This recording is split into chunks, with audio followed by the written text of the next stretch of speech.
Okay, good morning. I'd like to welcome everybody today. Today is Tuesday, March 11th, 2025. This is a regular meeting of the Kings County Board of Supervisors. Madam Clerk, please call the roll. Joe Nevs. Here. Richard Valley. Here. Doug Verboon. Here. Rusty Robinson. Here. Robert Thayer. Here. Okay, 5 are present today, ready to conduct business. Would you all please rise for invocation from Pastor Tyler Jones, Coney Church. But before the pastor starts speaking today, I'd like to take a few seconds out and remember one of our people that helped us on high-speed rail. Alan Scott passed away last week, and he was instrumental in forming the Citizens for California High-Speed Rail Accountability. So please bow your heads and do a moment of silence. Thank you.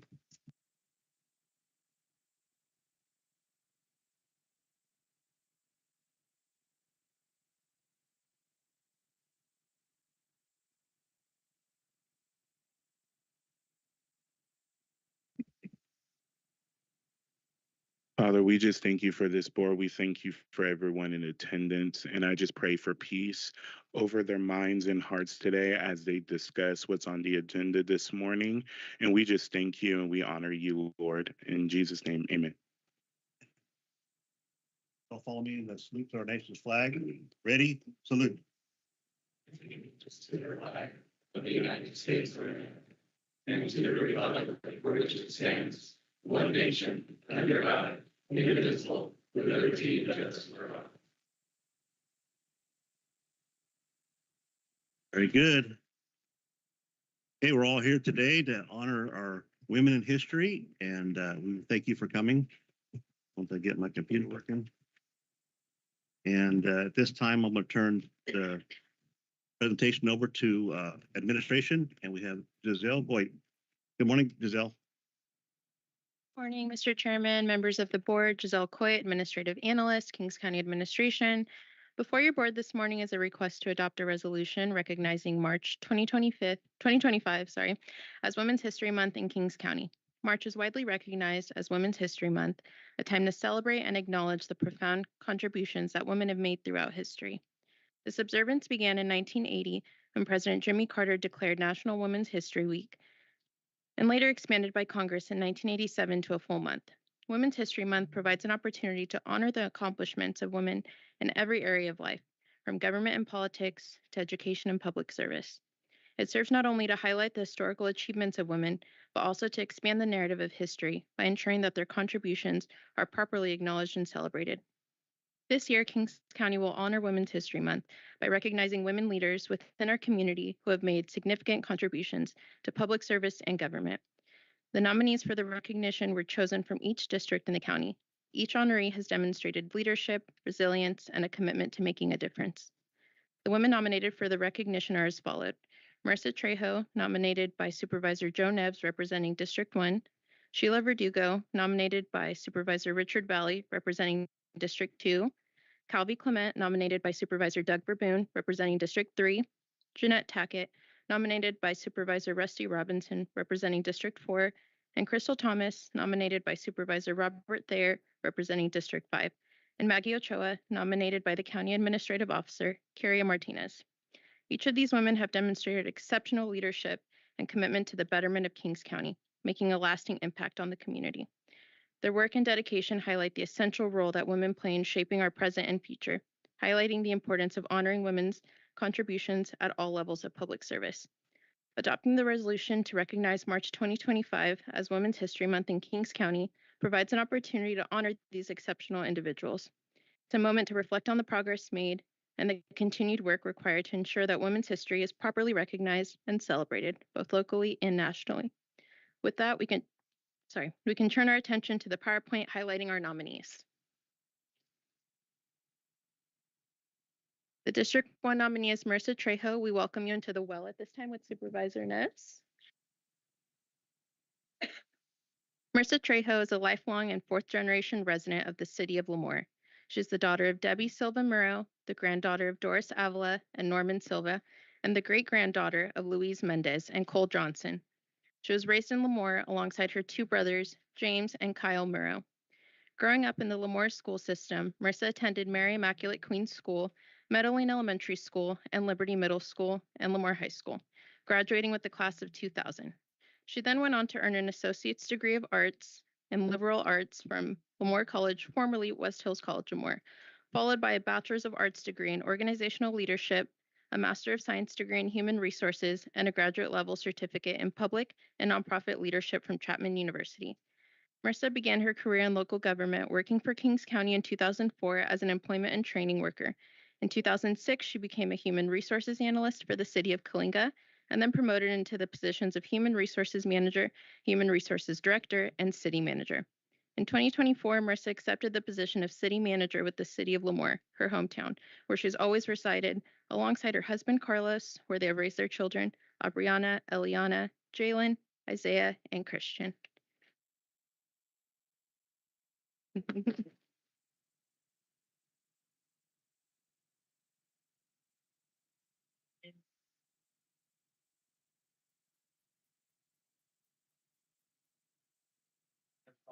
Yeah. I've never gotten in trouble. But I did. I think that's the first picture we ever took that I'm not joking about.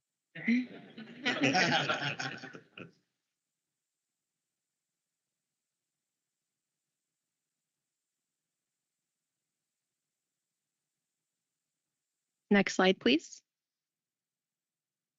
The District 2 nominee is Sheila Verdugo. We welcome you into the well at this time with Supervisor Richard Valley. Sheila Verdugo has been an integral part of the Avenel community, spearheading numerous events and programs.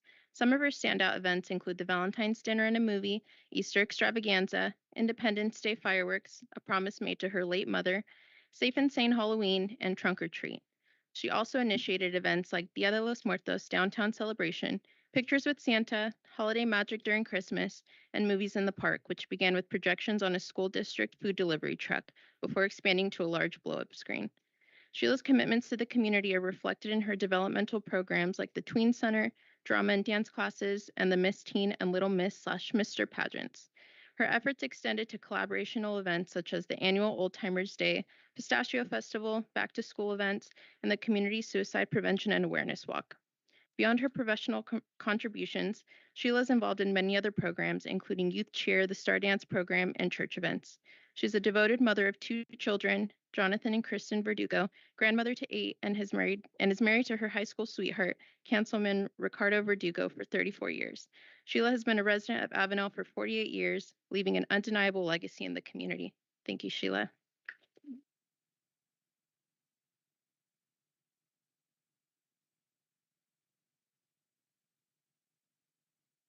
I know we have the mayor here as well. City Manager Anthony, come on up. Ms. Mary Gomez. Mr. Chairman, just real quick, I also just wanted to add to the comments that were already highlighted on Sheila.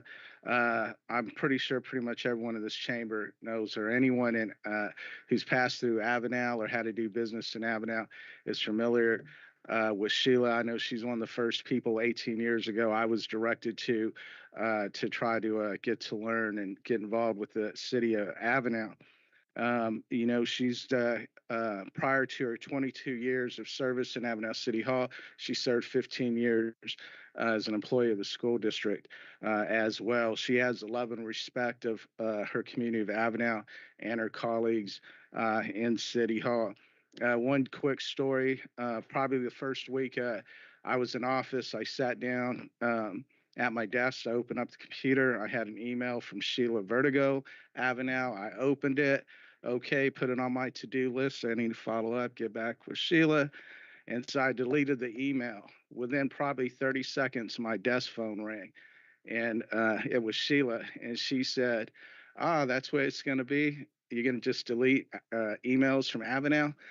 And I don't know if you remember that, but it just shows her fierceness, her loyalty to her community, and what she expects from the people that are going to put themselves out there to represent the city along with her and the members of her city council. So, Mr. Chair, thank you for the time. Congratulations, Sheila.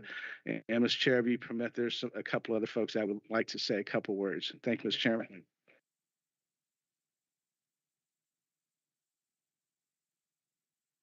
Good morning. I'm Mary Gonzalez Gomez, Kings County Board of Education District 2, and I'm here today to congratulate Sheila Verdugo on her Kings County Women's History Month Nomination Award. Sheila Verdugo has generously given her time serving the families of her local schools and her community.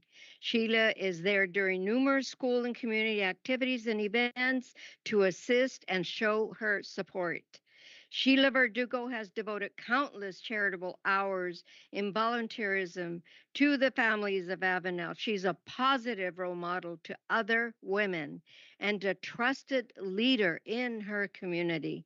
Congratulations, Sheila Verdugo, and thank you for serving your community in Avenel and in Kings County.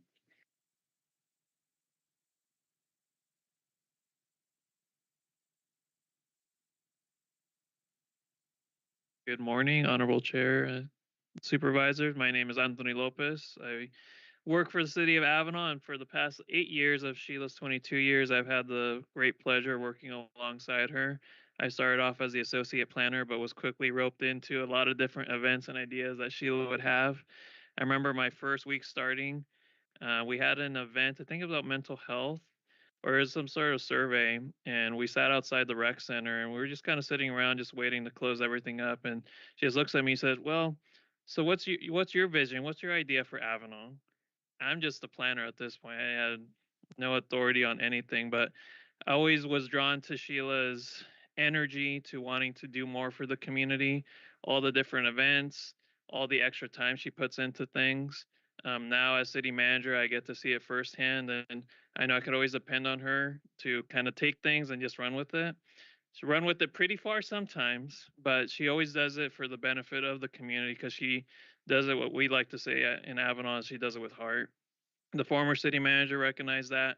I quickly could see that as well.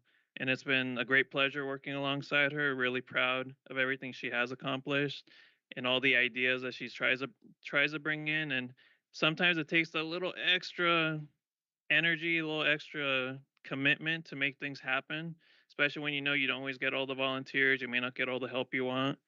Sheila's always willing to go the extra mile for that. And for that, personally, and I think the rest of the community on our behalf, really grateful, and no one more deserving than Sheila for this recognition. So thank you, Sheila.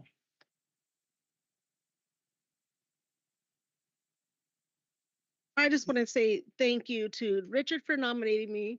I'm kind of emotional.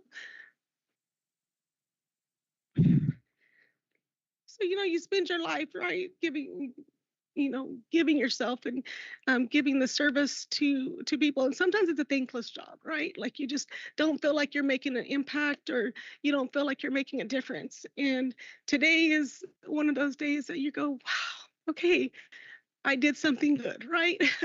So I always kind of live by what my mom had always said is what we get, what we give, right? And so I believe that with all my heart. I have been called to service, and it's not just by a community of people. I just believe God has put that in my heart, and I have ran with that my whole life, even starting in high school, right? So I'm just so thankful for the gift. It is a gift, and for more than I'm sure everybody out here has the gift, right, of giving back. And so I'm just thankful for being able to do that, right? I'm healthy and I'm able, and as long as I am, it's what I'll do. So I'm just very thankful, very grateful.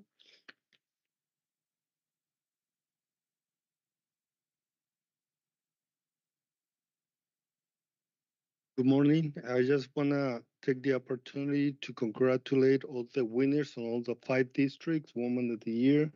And I also, especially to our District 2, Chila Verdugo. She actually been a very, very committed employee and person, human being with our community, and look forward to continue that work. And I want to congratulate every single one of the women on each district. Thank you.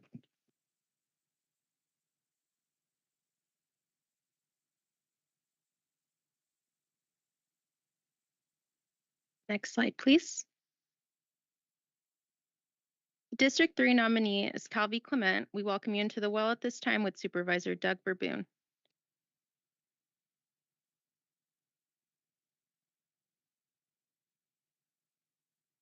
Calvi Clement is a dedicated kindergarten teacher at Frontier Elementary School in Hanford, California, with an extensive career spanning over 35 years in early childhood education.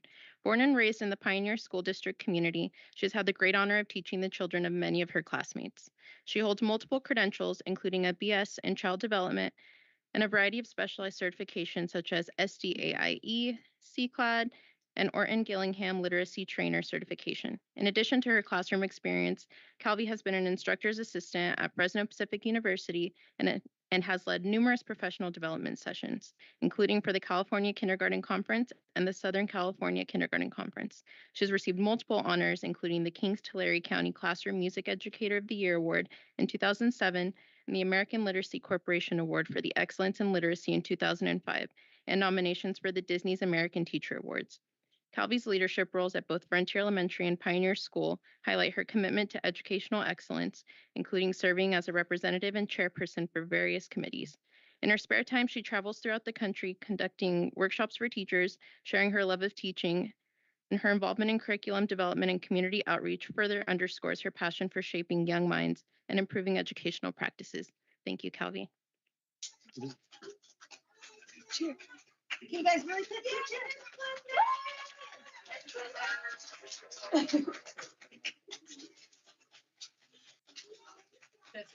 Yeah. Miss Clement! Miss Clement! So a little bit about Calvi. I met Calvi in September, probably in 1967. That's correct. She can't kid me at all. We've been friends since 1967. We all finished school together. After school. And she is really young. Spent 4 years in school, came back her first year. That's my old. Thank you for the information. You were more minds than you can imagine. But I was also on a school board with Calvi for 16 years, and she was instrumental, helped me get the teachers that we need to do a good job. Got to be politically correct sometimes. I can't say that loud, but she grabbed me and said, "Listen, you're not paying attention." So, she kept me in line, so I give her some credit for keeping me pointing the right direction, and we support you. And I don't know how many more years you're going to do, but it's almost 40 years. It's getting close. Yeah. Here's from life. So today, the flowers are donated by Bob Henry. Sweet and recycle management, can't wait. And so thank Bob. Well, have you come up, take pictures, that's all done too. Thank you.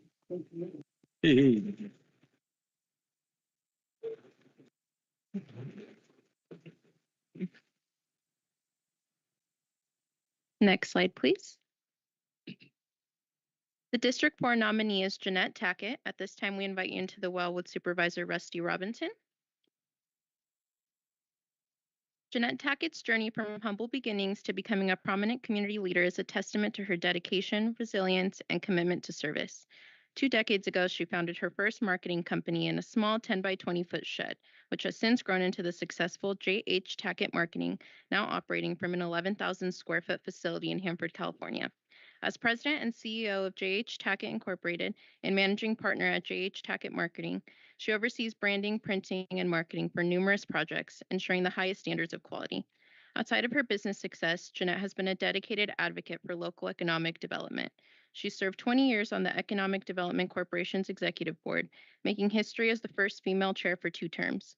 Jeanette has also made a significant impact through her work with organizations like CASA of Kings County, the Community Foundation of Kings County, and the Workforce Investment Board, where she has advocated for children, supported families in crisis, and worked to improve job opportunities and skills training for local residents. Additionally, her involvement with the Main Street Hanford Board and Optimist International reflects her ongoing commitment to community betterment and empowering women and girls. Jeanette Tackett's entrepreneurial spirit, transformative leadership, and dedication to service have left an indelible mark on Kings County. Thank you, Jeanette.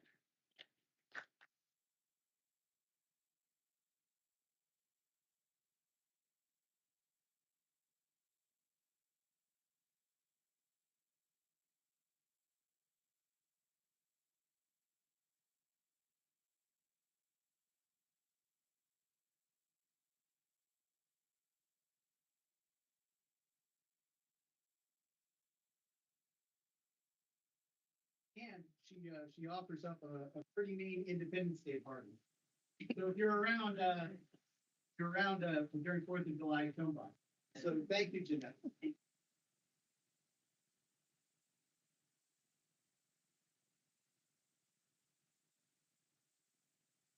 Next slide, please. The District 5 nominee is Crystal Thomas. At this time, we invite you into the well with Supervisor Robert Thayer.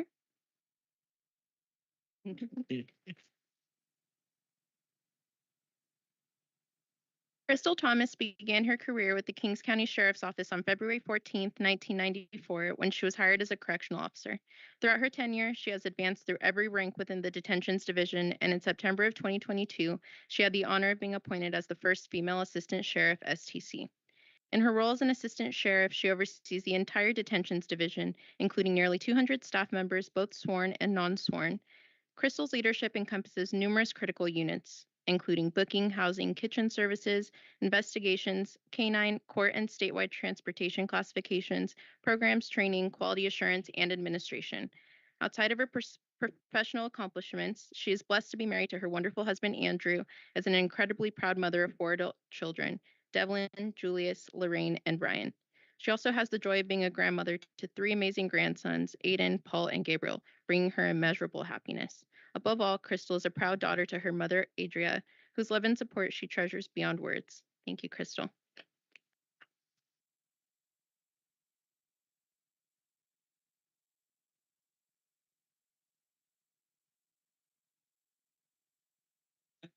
Won't repeat what Undersheriff Bradford said before he graduated high school. But this young lady has a remarkable life, really off grid. I know, but that is an incredible feat, and just to navigate life where you have and came here in Kings County and she's retiring. She's already worked her last day, still on the books a little bit longer. Breaking glass ceilings in this county and county history. She's been, she and I worked together for many, many years. Handful of people, my career with, and part of my success in life was. Thank you. Congratulations.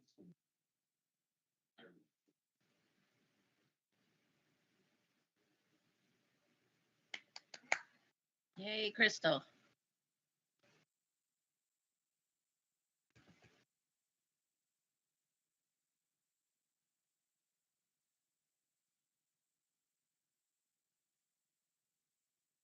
Susan? Yeah. I was watching Crystal. You didn't see her? Just her picture. We have a brief delay here. Somebody sharing their screen? Their screen? Big Five is waiting for Big you. Five's got a lot of tractor supply. Exactly. Yeah, got a delivery coming. A lot of Big Five. Tractor Supply. Sam's Club. Yeah.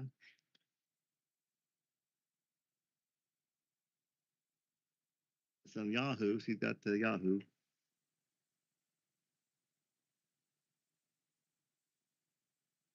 Oh. There we go. Now we're back. Got Elvis and old dude.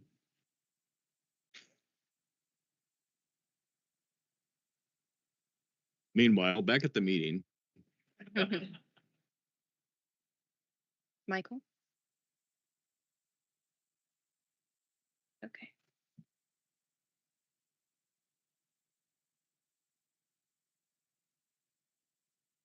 And have priority this time.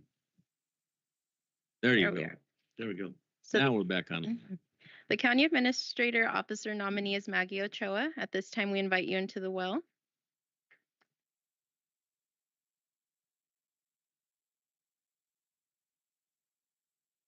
Maggie Ochoa began her career in law enforcement at the age of 14 as a police explorer in South Monterey County, where she grew up, sparking a lifelong interest in public service. At 21, she was hired as a reserve officer with the Kings County Police Department, and in 1997 graduated from the Tulare Police Academy. The following year, Maggie was hired as a police officer with the Lemoore Police Department. In 2023, she achieved her long-term goal of becoming the chief of police for Corcoran. Over the course of her career, she's held a variety of positions, including patrol officer, youth development officer, juvenile detective, field training officer, corporal, sergeant, commander, and captain, eventually rising to the chief of police. In addition to Maggie's law enforcement career, she pursued her higher education later in life, earning both a bachelor's degree in science and a master's in business administration with an emphasis in organizational leadership. Outside of work, she volunteers extensively in her community, contributing to initiatives such as Relay for Life, Crossroads Pregnancy Center, Presence on Patrol, and various charitable events. Maggie has also served as a public safety instructor for the Kings County Office of Education and as adjunct staff for the Tulare Police Academy. Maggie credits much of her success to her parents, who are her heroes. They immigrated to the United States with limited resources and worked tirelessly towards learning the language, obtaining their citizenship, and raising 5 children. They instilled morals and values and a strong work ethic, making Maggie the woman she is today. Thank you for your service, Maggie.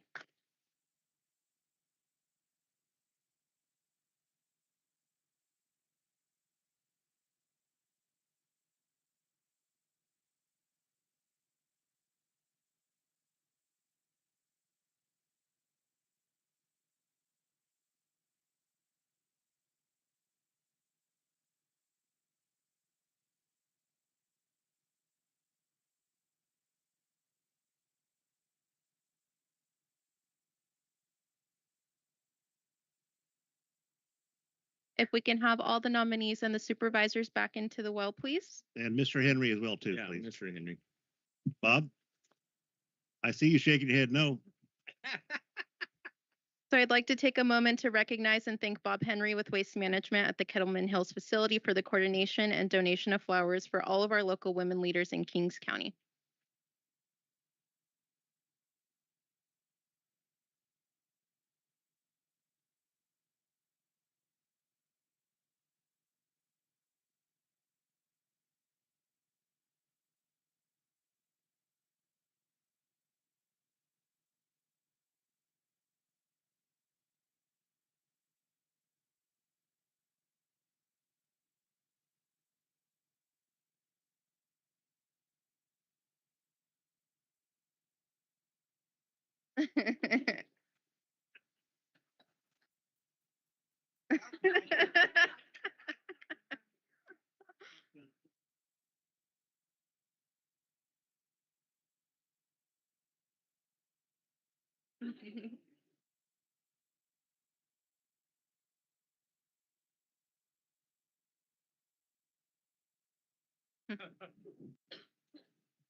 We're taking over.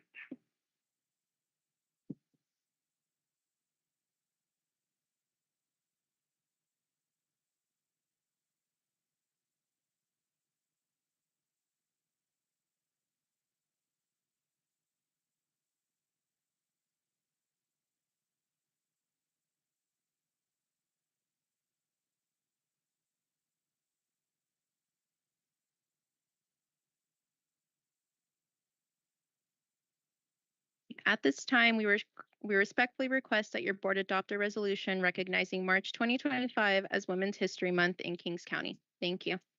Thank you very much. Motion? So move. Second. Moved by Supervisor Thayer, second by Supervisor Neves. Madam Clerk, please call the roll.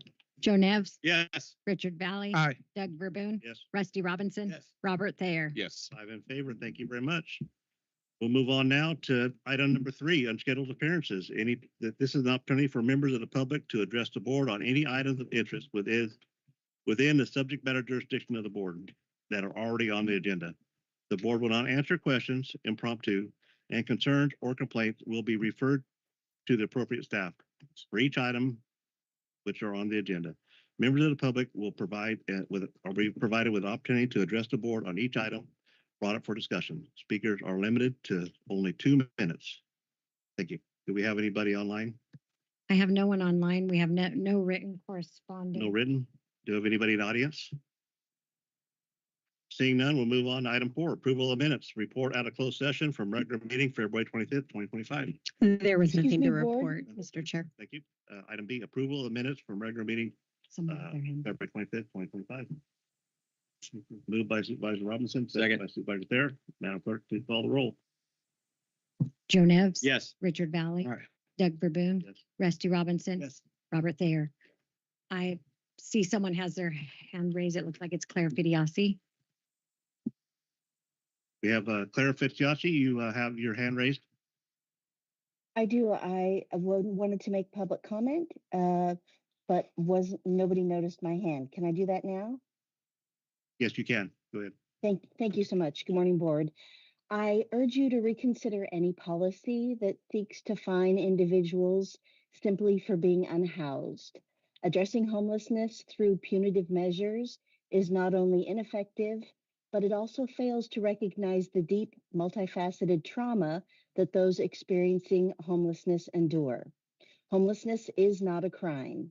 It is a crisis that requires compassionate, holistic solutions. Fining individuals who are struggling with the loss of housing, mental health challenges, or substance abuse problems will only worsen their situation. Instead of criminalizing their existence, we must focus on policies that provide resources and support, including accessible housing, mental health services, job training, and other essential needs. It is vital to treat those experiencing homelessness with dignity, empathy, and a genuine commitment to helping them rebuild their lives. The solution to homelessness is not punishment, but understanding and action. I ask that the Board of Supervisors prioritize policies that reflect this core value and create pathways out of homelessness, not barriers. Thank you. Thank you. Okay, we'll move on now to anybody else? Anything else?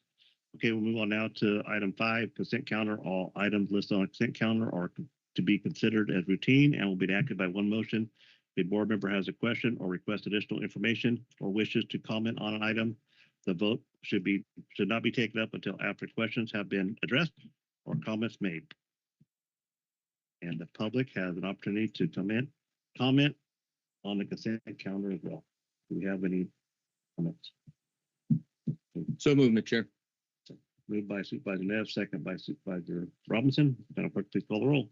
Joe Nevs. Yes. Richard Valley. Aye. Doug Verboon. Yes. Rusty Robinson. Yes. Robert Thayer.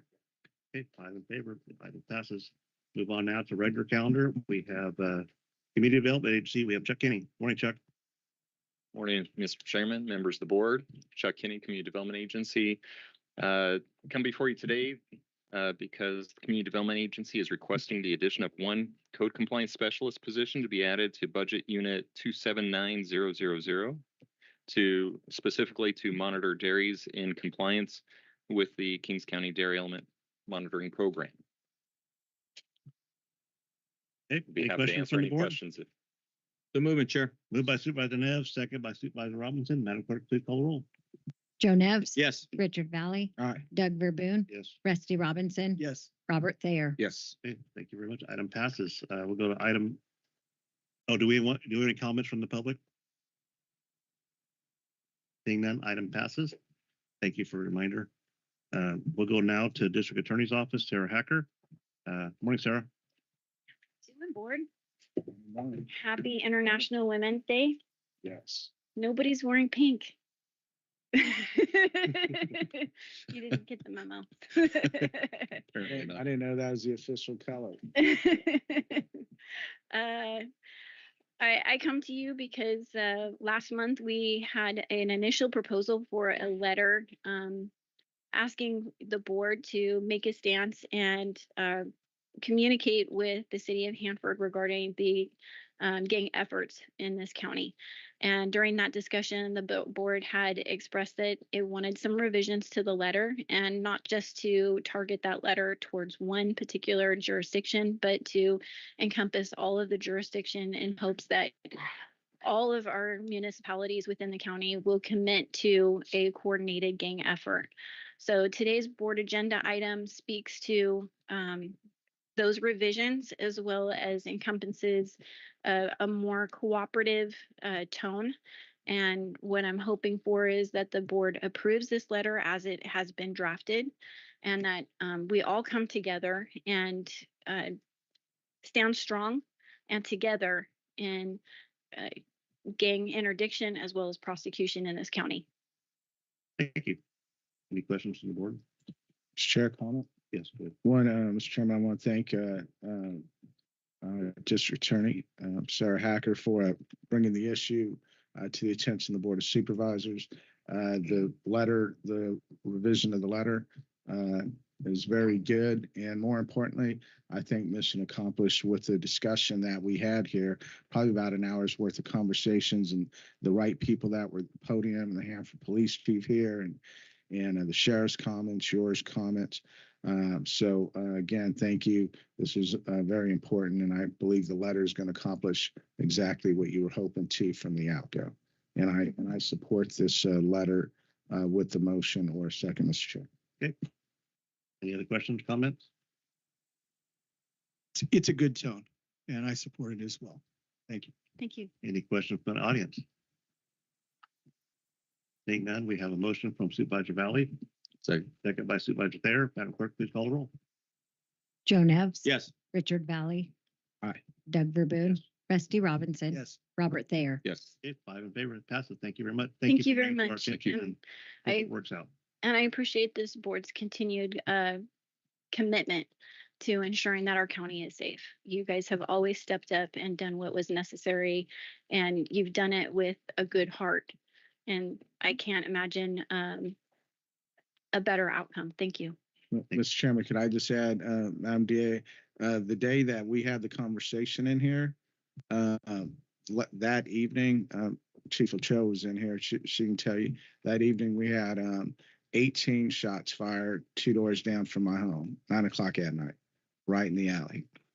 Whole neighborhood on alarm. Corcoran PD out there knocking on my door at 11 o'clock at night, asking if we saw anything or had a camera. And I looked over to my neighbor's yard and seen all the flags, and found out the next morning that was 18 shell casings there. And so the timing of that from that conversation, I think, just goes to add more to what we're all trying to accomplish in a safer Kings County.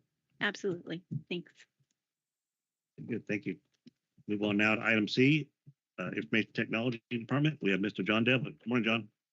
Morning, Chairman, fellow board members. What we have before you is an uninterruptible power supply purchase, or UPS. The Kings County UPS requires replacement. It was originally purchased on April 10th of 2009. The current system has been discontinued, is now at end of life. End of life means that if it breaks, the vendor may not have parts to repair the unit. It also means the vendor will no longer sell us a maintenance plan. The UPS is still functional. The UPS not only powers the county's data center when the power is off and fills the gap before the generator starts producing electricity, but it also protects the data center equipment from the brownout and surges of the power when it fluctuates. That can damage the equipment. The brownouts can also damage it, but the brownouts can also erase what's in the computer's memory, so everything's kind of rendered useless right when it happens. So the recommendation is to approve the sale agreement with Quality Uptime Services to purchase a Toshiba Series 4450 kilovolt amp uninterruptible power supply. Authorize the purchasing manager to sign the purchase order and adopt the budget change, which is a 4/5 required vote. The fiscal impact, the cost of the UPS is $156,959, which will be paid from the ITS Internal Service Fund available balance. The cost will be amortized over the 10-year estimated useful life of the asset and is included in the IT's cost allocation plan for that accrual period and charged to county departments accordingly.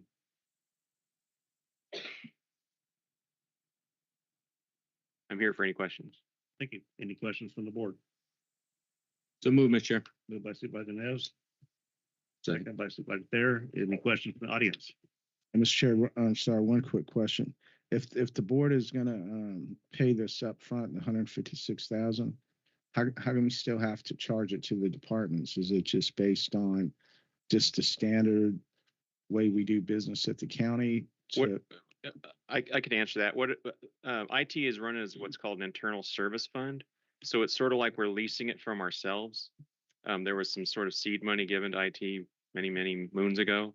And what we do is when we have things like this come up, instead of having to go to the general fund, we just charge it to the ISF. And then the ISF recovers those costs over those years of however life expectancy. So it's a server, let's say it's 5 years. Equipment like this is 10 years. And you can see this machine actually lasted 16. And then so we replenish that account. And then that way, the next time we have to come, we don't have to come to the well. We've got this money still paying our way along on IT functions. Understandable. Thank you, sir. No problem. Okay, we have a motion and a second. Madam Clerk, please call the roll. Joe Nevs. Yes. Richard Valley. Aye. Doug Verboon. Yes. Rusty Robinson. Yes.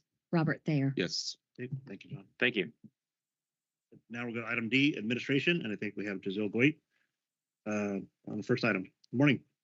Good morning, Mr. Chairman, Am I members saying of your the name board. right? Giselle Goit? Goit? Coit. Good morning, Mr. Chairman, members of the board, Giselle Coit, Administrative Analyst, Kings County Administration. Before you this morning is a request to approve the 2025 Food Truck Vendor Program. Staff has researched the possibility of hosting food truck vendors on county grounds on a monthly basis to provide staff with a variety of food and beverage options during lunchtime. The proposed program would begin in April 2025, with food trucks scheduled to park on campus every third Tuesday of the month from 11:30 a.m. to 1:30 p.m. The vendors will be selected through an application process that ensures compliance with all local regulations. This process will help ensure that the vendors meet all necessary standards for operating on county property. To provide employees with the best possible experience, a variety of food trucks will be invited each month, with some vendors potentially changing from day to day depending on availability, employee feedback, and space constraints. The program will operate on a trial basis through September 2025, at which time it will be evaluated for effectiveness and employee satisfaction. Based on the outcome of this evaluation, recommendations will be made regarding the continuation or expansion of the program. The recommendation for approval includes 3 components: approval of the food truck vendor program to begin in April 2025, approval of the 2025 vendor rules and regulations for the food truck vendor program, and approval of the 2025 vendor program waiver and release of liability. These steps are designed to ensure the program runs smoothly and that all parties involved understand the responsibilities and liabilities. The county's administration, in consultation with risk management, public health, community development, and county council, developed the necessary rules, regulations, and waiver to ensure compliance with relevant policies and mitigate any potential risks. The program will not have any fiscal impact on the county, as employees will be responsible for paying their own meals directly to the vendors. The county's role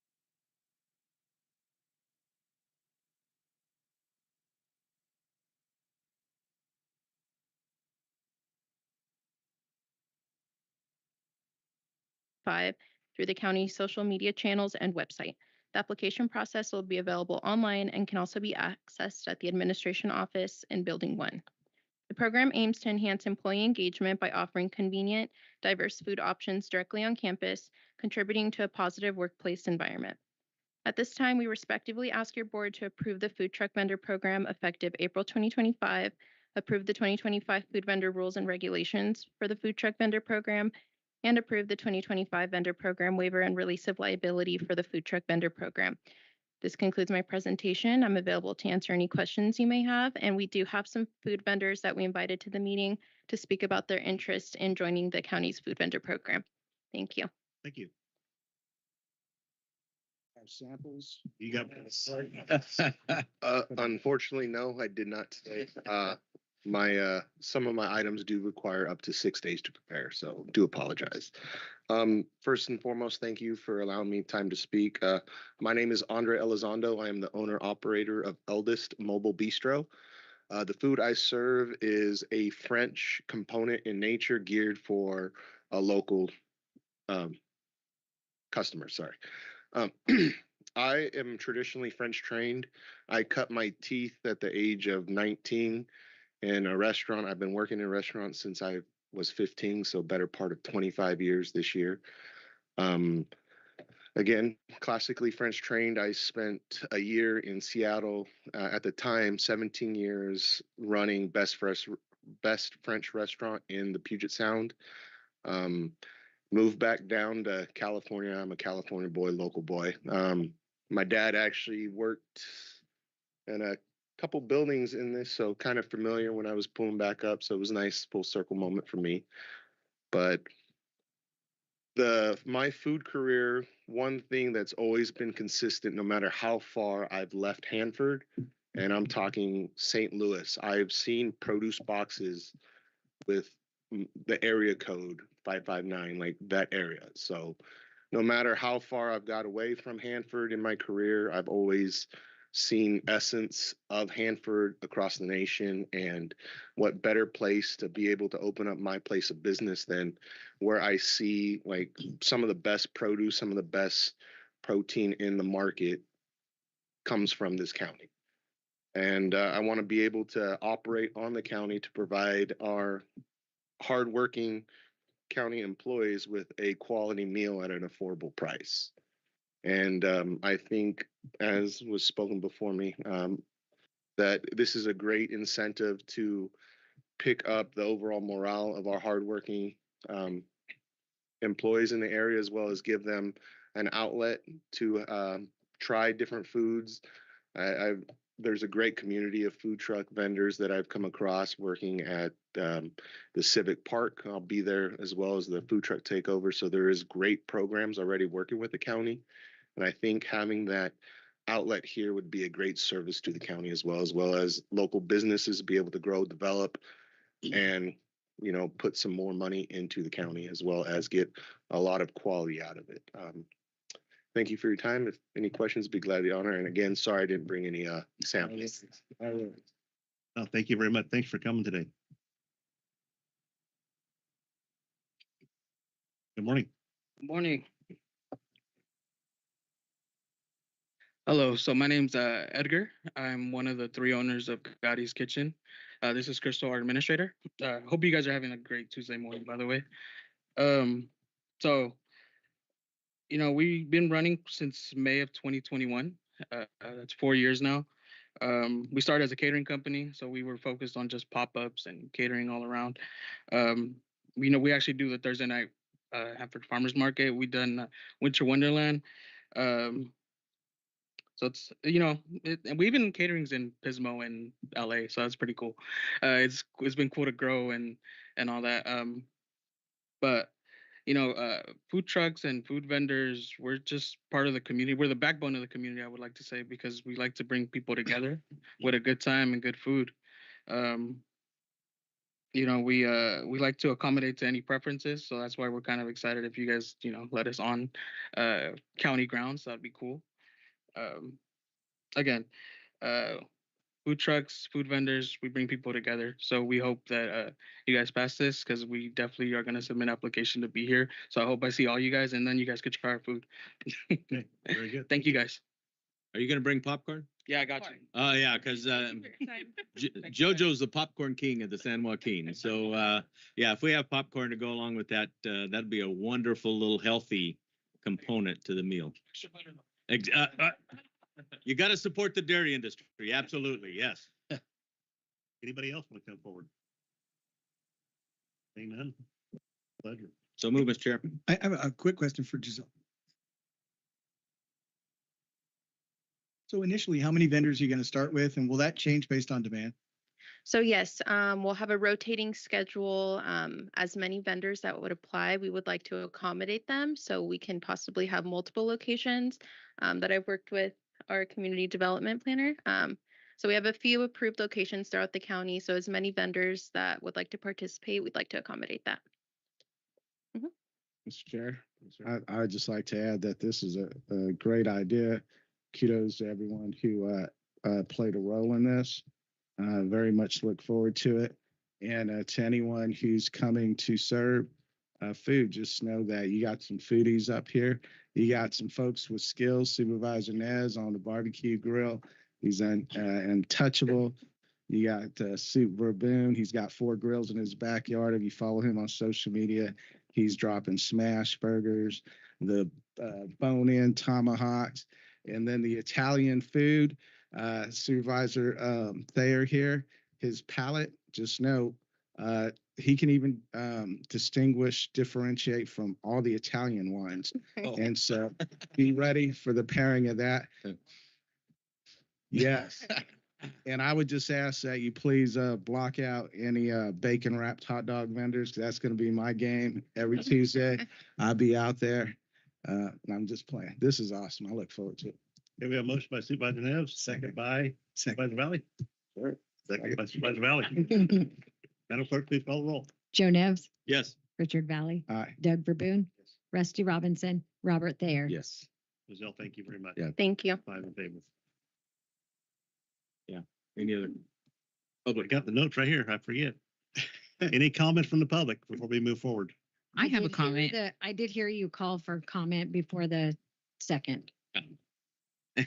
So we have about, 1,700 employees. So we had a suggestion box also in our county newsletter, and that was, we just opened our news box comment section this past month. And so one of the comments, actually 3 of them were, hey, could we bring some food vendors? So we've been working on this project for about a year now. And so I think we're excited. We're going to be advertising it in our newsletter, also social media outlets. So I think the employees are excited, and we're excited to see how this grows. The idea came from actually when we were during the floods in 2023, Corcoran Prison invited us to go over there for a meeting. And as we were walking up, they had food vendors there on the prison grounds. And so we said, hey, would be a good idea to, maybe see if we can do something in the county. Oh, very good. Appreciate it. Okay, next item. Alex. Good morning, Mr. Chairman and members of the board. Alex C. Walker, Administrative Analyst for Kings County Administration. Before you this morning is an update regarding the county's 2024 Federal Emergency Management Agency, known as FEMA claims, Houston Avenue Bridge update, and recommended action regarding outstanding FEMA claims. Beginning with the 2024 FEMA claim overview, on March 12, 2024, the board received an update on FEMA claims regarding non-congregate shelter, known as NCS's, operations, known as part of Project Room Key during the COVID-19 pandemic. In response to the National Emergency and Stay-at-Home Order, or Shelter-in-Place orders, FEMA informed the region that they would be reimbursing the cost for NCS's for eligible populations. Kings County began operations in NCS's in April 2020 at 2 sites, Holiday Lodge and Stardust Motel. The total Project Room Key expense claimed to FEMA was just shy of $8 million. Of that, Kings County had only received $3.3 million in FEMA reimbursement. At the time, FEMA still owed the county over $4.7 million in reimbursement. In response, the Human Services Agency submitted all the necessary claims and backup documentation, yet the claims were not advancing. Efforts by HSA, the California Department of Social Services, and CalUS to advance the claims or get clarity on the delay were met with a statement from FEMA that all NCS claims have been put on indefinite hold pending final decision. At the time, the county's federal lobbyists, Paragon, were engaged to see if they can learn more or elevate the issue. On October 16, 2023, FEMA issued a clarification letter that retroactively changed their previous guidance by limiting Project Room Key stays to 20 days for high-risk homeless individuals effective June 11, 2021. The county coordinated with other impacted jurisdictions and CalUS on the impact of this decision and advocacy efforts. These efforts were overall successful, and the county received its final FEMA reimbursement check on January 31st of this year. The total claimed amount was $4.7 million, with the accrual amount being $4.2 million. The difference between the accrual and received was $426,272, which was the cost absorbed by HSA. Currently, HSA is coordinating with CalUS on the closeout audits, and once complete, these claims will be officially closed. Ultimately, the county was successful through advocacy in getting its FEMA claims addressed. Today's update focuses on FEMA claims regarding from the 2023 winter storms and follows a similar model of advocacy and coordination to address FEMA delays and a lack of communication. Winter storms of early 2023 brought with them historic precipitation and snowpack levels for California. The unprecedented precipitation and snowpack levels had severe flooding affecting several cities and counties throughout the San Joaquin Valley in March 2023. Kings County is one of those such counties that have been impacted by the flooding, and historic runoff levels that could not be handled by current reservoirs led to water discharge into Old Tulare Lake Basin. The Tulare Lake Basin is located on the eastern midsection of the county, just west, south, and southeast of the city of Corcoran. The Tulare Lake Basin covers a vast area that extends roughly just south of the city of Stratford to the east of the county of Tulare. The Tulare Lake was drained and turned into farming, with several public roads, bridges, private homes, and warehouses located within the basin. Inflow of floodwaters inundated farmer fields, farming warehouses, and homes with Tulare Lake Basin, as well as several roadways within the county. As a result of this natural disaster, the county was eligible under Major Disaster Declaration DR 4699 by FEMA. The county submitted 22 claims to FEMA under this declaration. FEMA was only able to provide emergency relief funding for roads classified as minor collectors and local.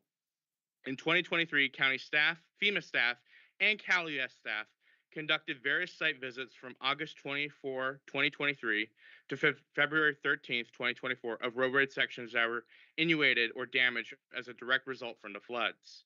Damage, as noted by FEMA staff, are generally consisted of shoulder washouts, damage to pavement edges consisting of pop-ups, undermining, and in some locations consisted of complete damage to the roadway and structural sections. In addition to the damage noted by FEMA staff, other forms of damage were observed but not considered visible damage by FEMA staff. These forms of damage consisted of pumping of the asphalt pavement, slight pavement warping and heaving, amplified asphalt cracking, and other such damages. County staff have retained a geotechnical engineering consultant firm to evaluate the condition of some of the roadways that have been inundated for a long period of time. Sampling has been performed to determine that the moisture content and condition of the roadway structural sections, as well as their ability to handle traffic. During the sampling process, roadways previously flooded, oversaturated soils were observed with floodwater overflowing at some of the core locations, which show a possible temporary high water table due to flood.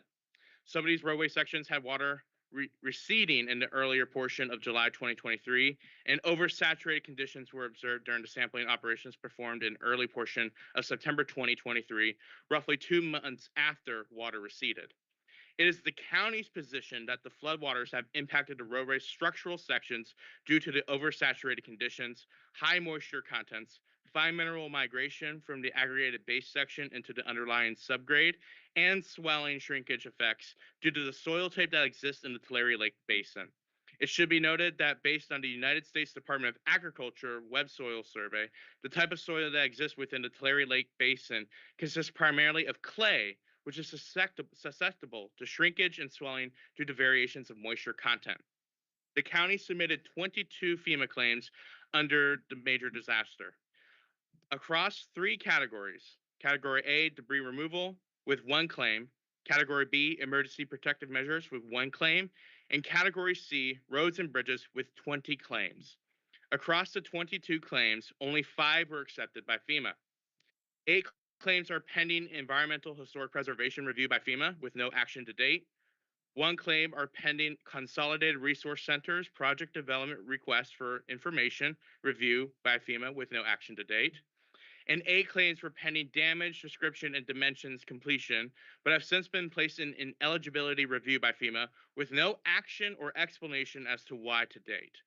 Of all the projects enumerated above, $21,324,337 is unobligated, and over $250,000 is obligated.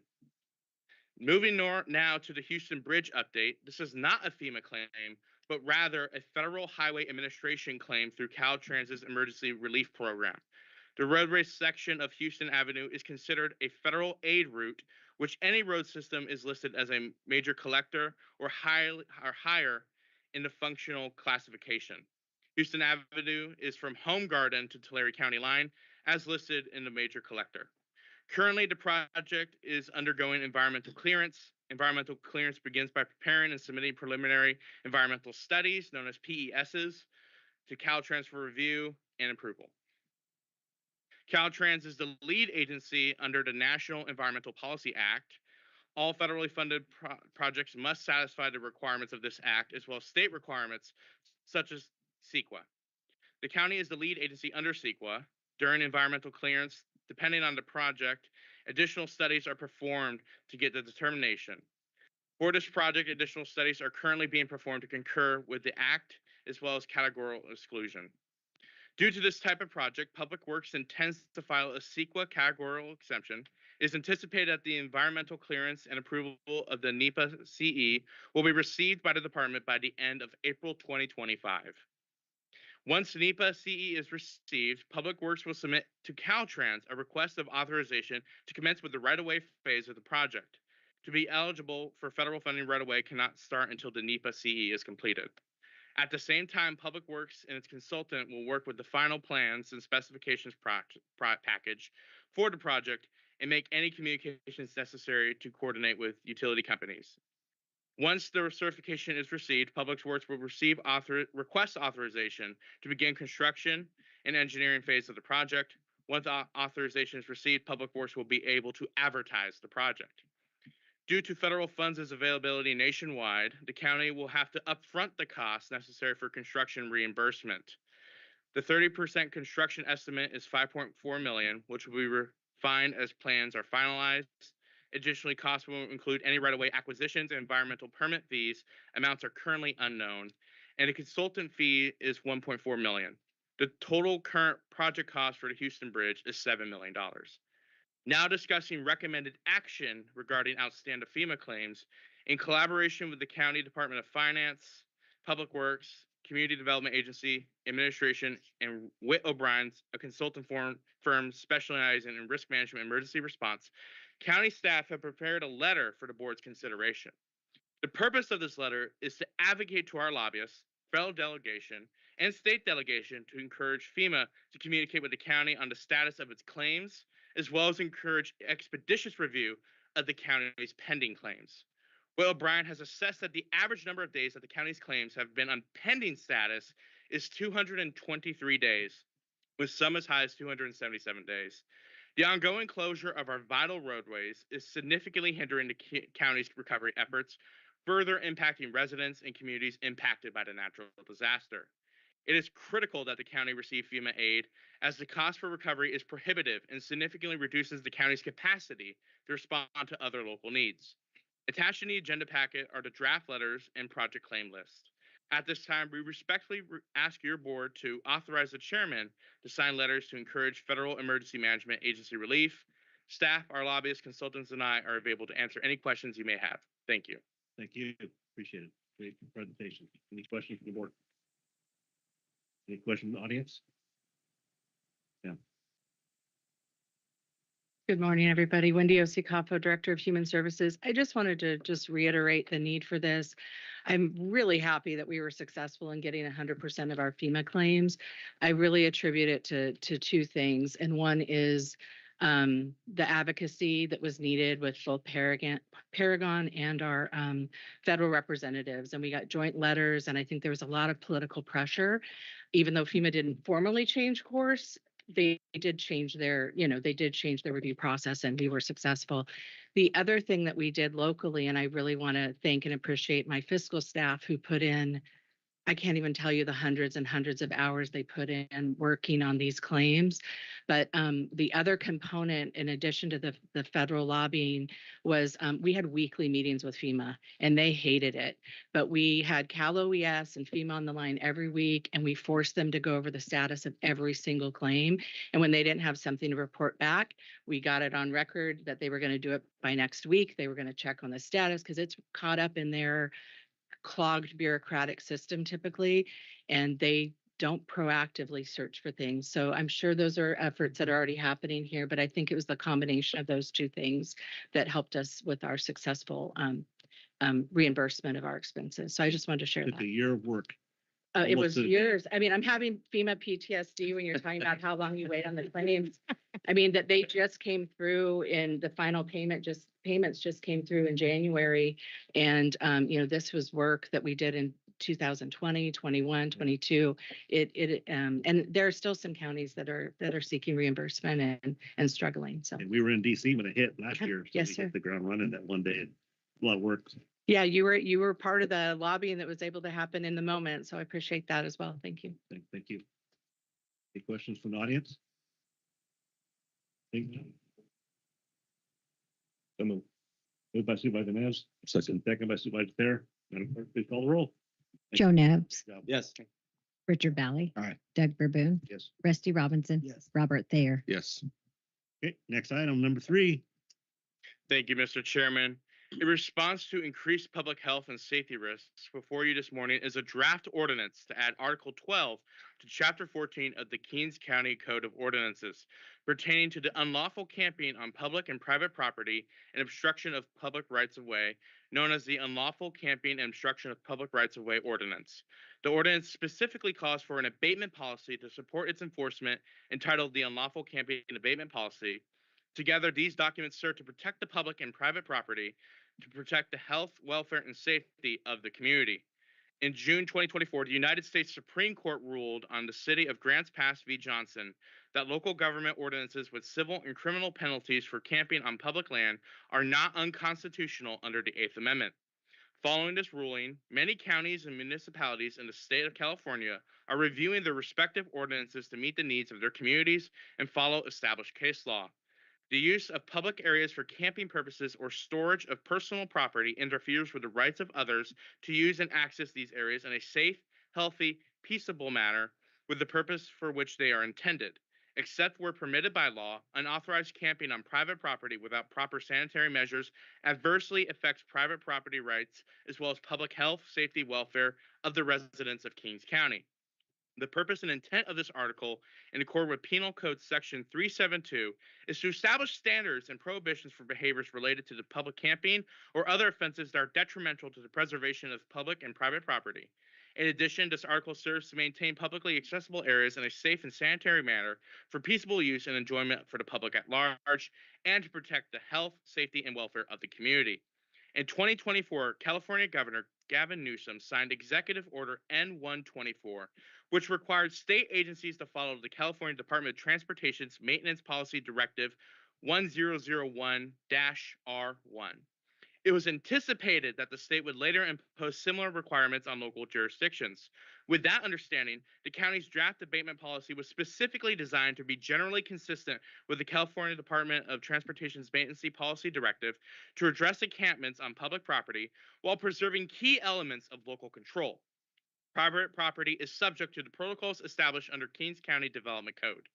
On February 24th, 2025, Governor Newsom announced accountability measures for local jurisdictions to demonstrate results to continue receiving state homelessness funding following this previous direction, and strengthening the case for this model for the ordinance and abatement policy to be based on the state guidance. The proposed drafts maximize flexibility and discretion for the county to effectively enforce its ordinances in compliance with the state and federal law, while also allowing for non-criminal enforcement to appropriately support those in violation with the ordinance, such as through referral to community-based services. In accordance with state law, this ordinance shall take effect 30 days after final passage. If the first reading is introduced and waived, the second reading and adoption will be scheduled for March 18th, 2025, with the ordinance being in effect April 17th, 2025. The draft ordinance is largely in line with other jurisdictions, such as the city of Hanford. However, compared to other jurisdictions, the county's draft differs in that abatement is part of a defined policy, partly because these state mandates are new and by intentional design to maximize local control, allowing the county to revise policies should it be necessary to meet the needs of the county. Attached in the agenda packet is a draft ordinance, draft abatement policy, and resources list for those impacted by the enforcement of the ordinance and abatement policy. At this time, the ordinance has been circulated among departments that it would impact, and the ordinance and abatement policy has been reviewed by County Council and approved as the form. At this time, we respectfully ask your board to 1. Introduce and waive the first reading of the unlawful camping and obstruction of public rights-of-way ordinance, and 2. Approve the unlawful camping policy. Staff and I are able to answer any questions you may have. Thank you. Mr. Chairman, I have a quick comment to add to before closing. First of all, I want to thank you, Alex, for helping us spearhead this effort, and all the department heads who commented on the ordinance. I do like to note that I did send this ordinance to all the city managers in the county. So just wanted to let the board know. Did you get any comments back? I just received one from the city of Hanford. They had indicated that it was great to see that we are actually doing an abatement policy. And so they were going to see ours and see if they needed to modify theirs. Good, thank you. Mike Robinson. Hello, Alex. First of all, kudos to you and staff. I think you guys have struck the right balance with this. First of all, it helps to assist law enforcement, also public safety, and then also people experiencing, homelessness. So that's a real tricky balance to hit, and I think you've hit that. Just a couple questions though. So if there's a situation that arises that poses an immediate threat to health and safety, at least the way that I read this, you would have to consult the sheriff or the CAO. Is that accurate, or is a deputy able to make that call? Thank you for your question, Supervisor Robinson. A couple quick clarifications. This policy, as well as the ordinance, applies to everyone in the county, regardless of their housing status. So it's anyone in violation of the ordinance. And then what the purpose of the abatement policy is to be able to respond to those situations. We have two priorities. We have priority one, which can be almost immediate. Depending on the context of the situation, I can't fully answer your question, but if there was a crime being committed or an active danger, a fire, a medical emergency, nothing in the policy or ordinance will prevent the county from responding to that issue. What the policy and ordinance would then speak to is the cleanup and eventual treatment of the site itself. Okay, thank you. And then assuming there was any debris of value that was confiscated, do we know where it would be taken and how long we would store it? Thank you for your question, sir. So per the policy, which is in line with the state guidance and actually, to our argument, more inclusive and more affirming of people's due process rights, the property will be retained for 90 days. The policy in line with Caltrans outlines what property would be seized. So for example, something that is soiled, otherwise causes a health risk, such as it's covered in maggots, would not be collected, but personal property like a driver's license, photographs, birth certificate, backpacks in good condition would be collected. And it'll also be based on the context. So these things will be bagged and tagged based on when they were collected by the county and will be stored in the appropriate location. There are still some specifics being thought out with departments. It just depends if this is a criminal context. So if these items were involved, is someone being arrested? It also depends on the context if this was just property being abated with no one present. So it's going to depend on what the situation was when these items were seized. Looks like there's a lot of encouragement in this as to seeking services for people that are unhoused. Absolutely. Where our ordinance is unique compared to other jurisdictions is that we provide a referral option. So there are some punitive measures. This is a civil process, so there's going to be, and there's also a criminal element to it as well.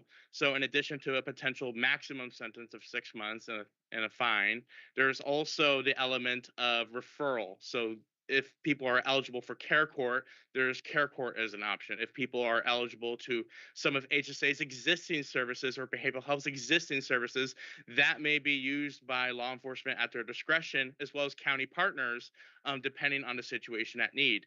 What's going to ultimately happen if this is passed by your board is that the appropriate response will be taken. So before a property is abated or before interaction is made with people in violation of the ordinance, it may warrant behavioral health to come out and do an assessment. It may warrant an HSA presence to share resources. There's going to be a lot of communication between the various county departments who are enforcing this ordinance and ultimately ensuring that people's needs are met and that we're serving this ordinance, forcing this ordinance in a way that services the community at best. Thank you, Al. Mr. Chairman, I just want to say thank you to staff and admin for doing the work. I know this is a long time coming. My only question, though, for full transparency, I see we're going to bring this back next week, and then we vote again, and we waive the board will vote to waive the first reading here in a minute, but it feels like a public hearing, but it's not. So for full transparency, how come we didn't have to bring this in the form of a public hearing, which probably would allow for more call for public comment through written correspondence and the ability to comment here today? I'm comfortable answering that, and we also have county council present, but government code does permit this model. If your board would like me to read the ordinance in its entirety, I'm more than happy to do so. It's whatever is up to your board. No, I'd like to hear him read. you want him to- he's been talking. Okay, never mind. No, I just want to Withdraw. understand the process because it has a bill of a public hearing. It's listed like a regular agenda. item. Thank you, sir. Yeah, no, this is in compliance with state law. And we will be noticing this also in the Hanford Sentinel, so it will be advertised appropriately. And following your board, if they were to waive the first hearing and introduction, we'll be also publishing a post summary, a pre-adoption summary to the public, as well as including it in the agenda packet for the next board meeting.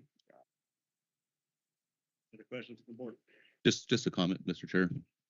Thank you, Alex, too, for your handiwork on this, and this ordinance is I know it's been in the act process for seems like years, but probably for at least the last year or so.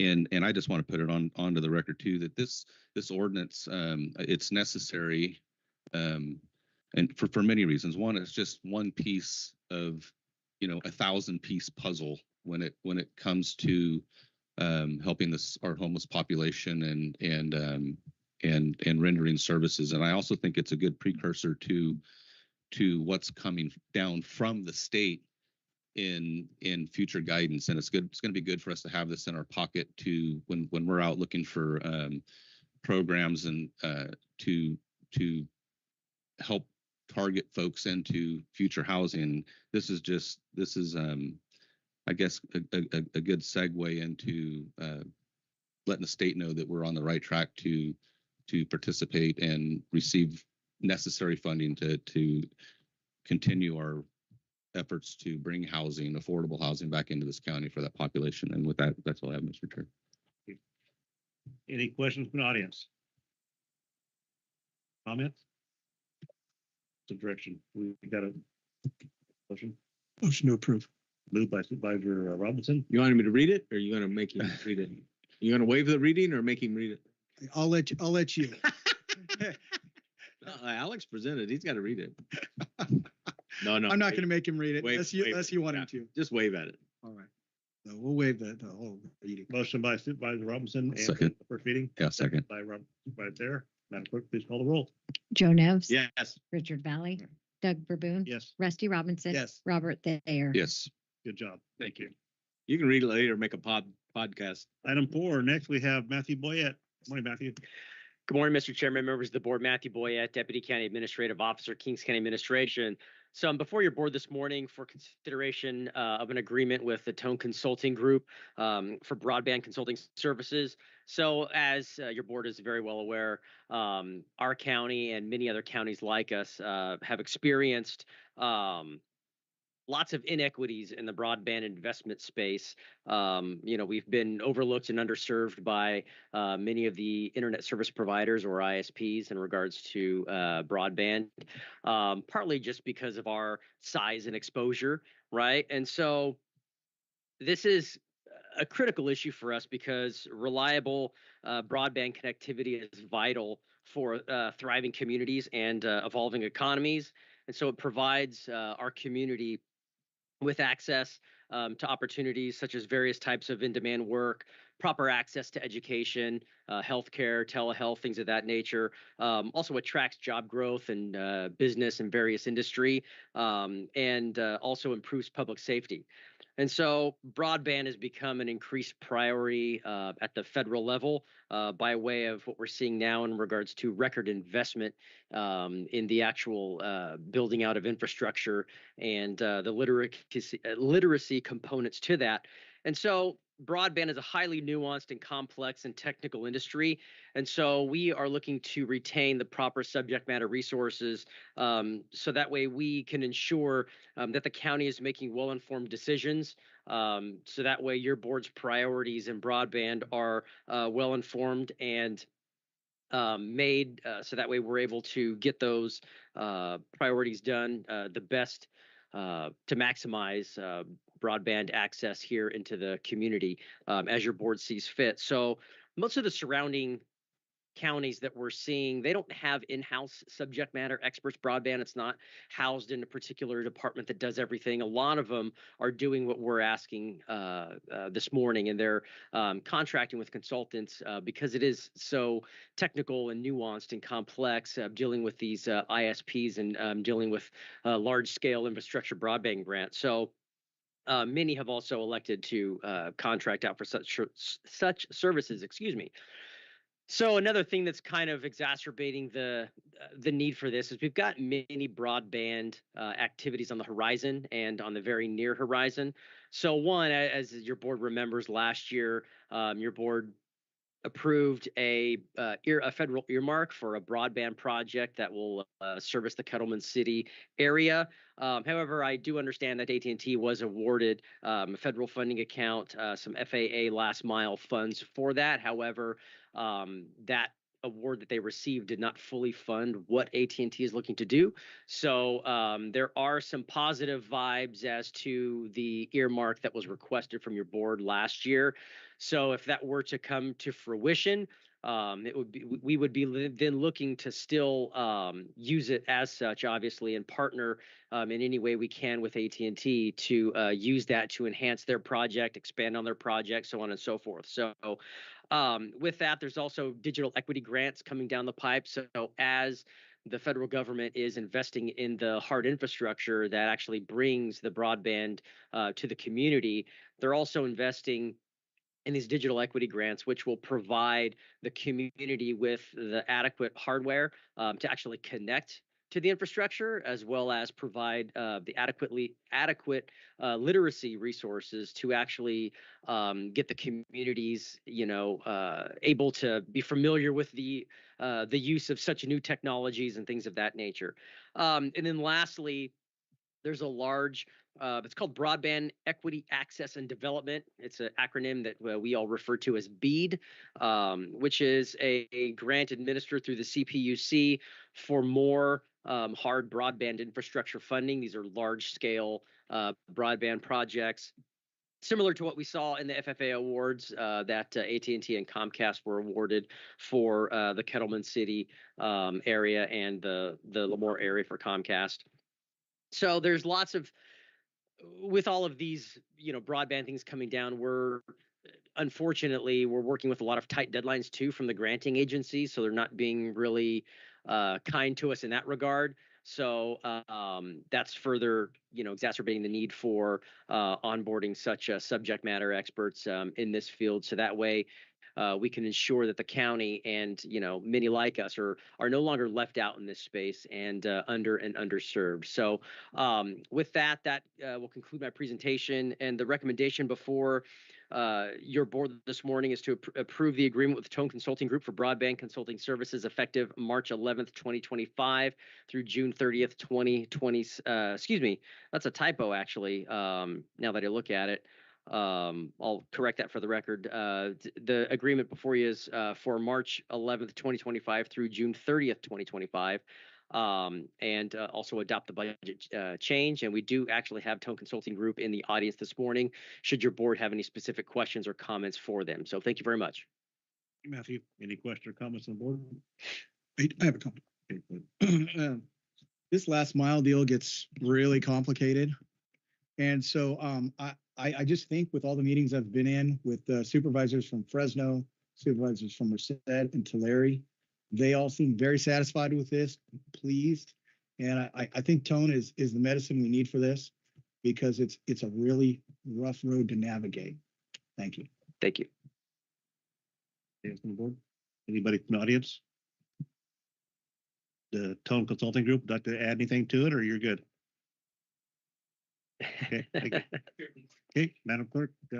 What's the direction of the board? Moved by Supervisor Neves.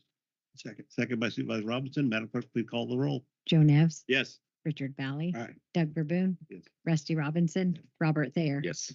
Okay, 5 in favor. Looking forward to having broadband in our rural communities, and thank you for reaching out and pushing me in the right direction. I know I met Julie Tone about 8 years ago, and she was talking 100 miles a minute, telling me I needed to listen to her, and she worked for AT&T and finally got it. Took her a few years, but I finally understood. 8 years.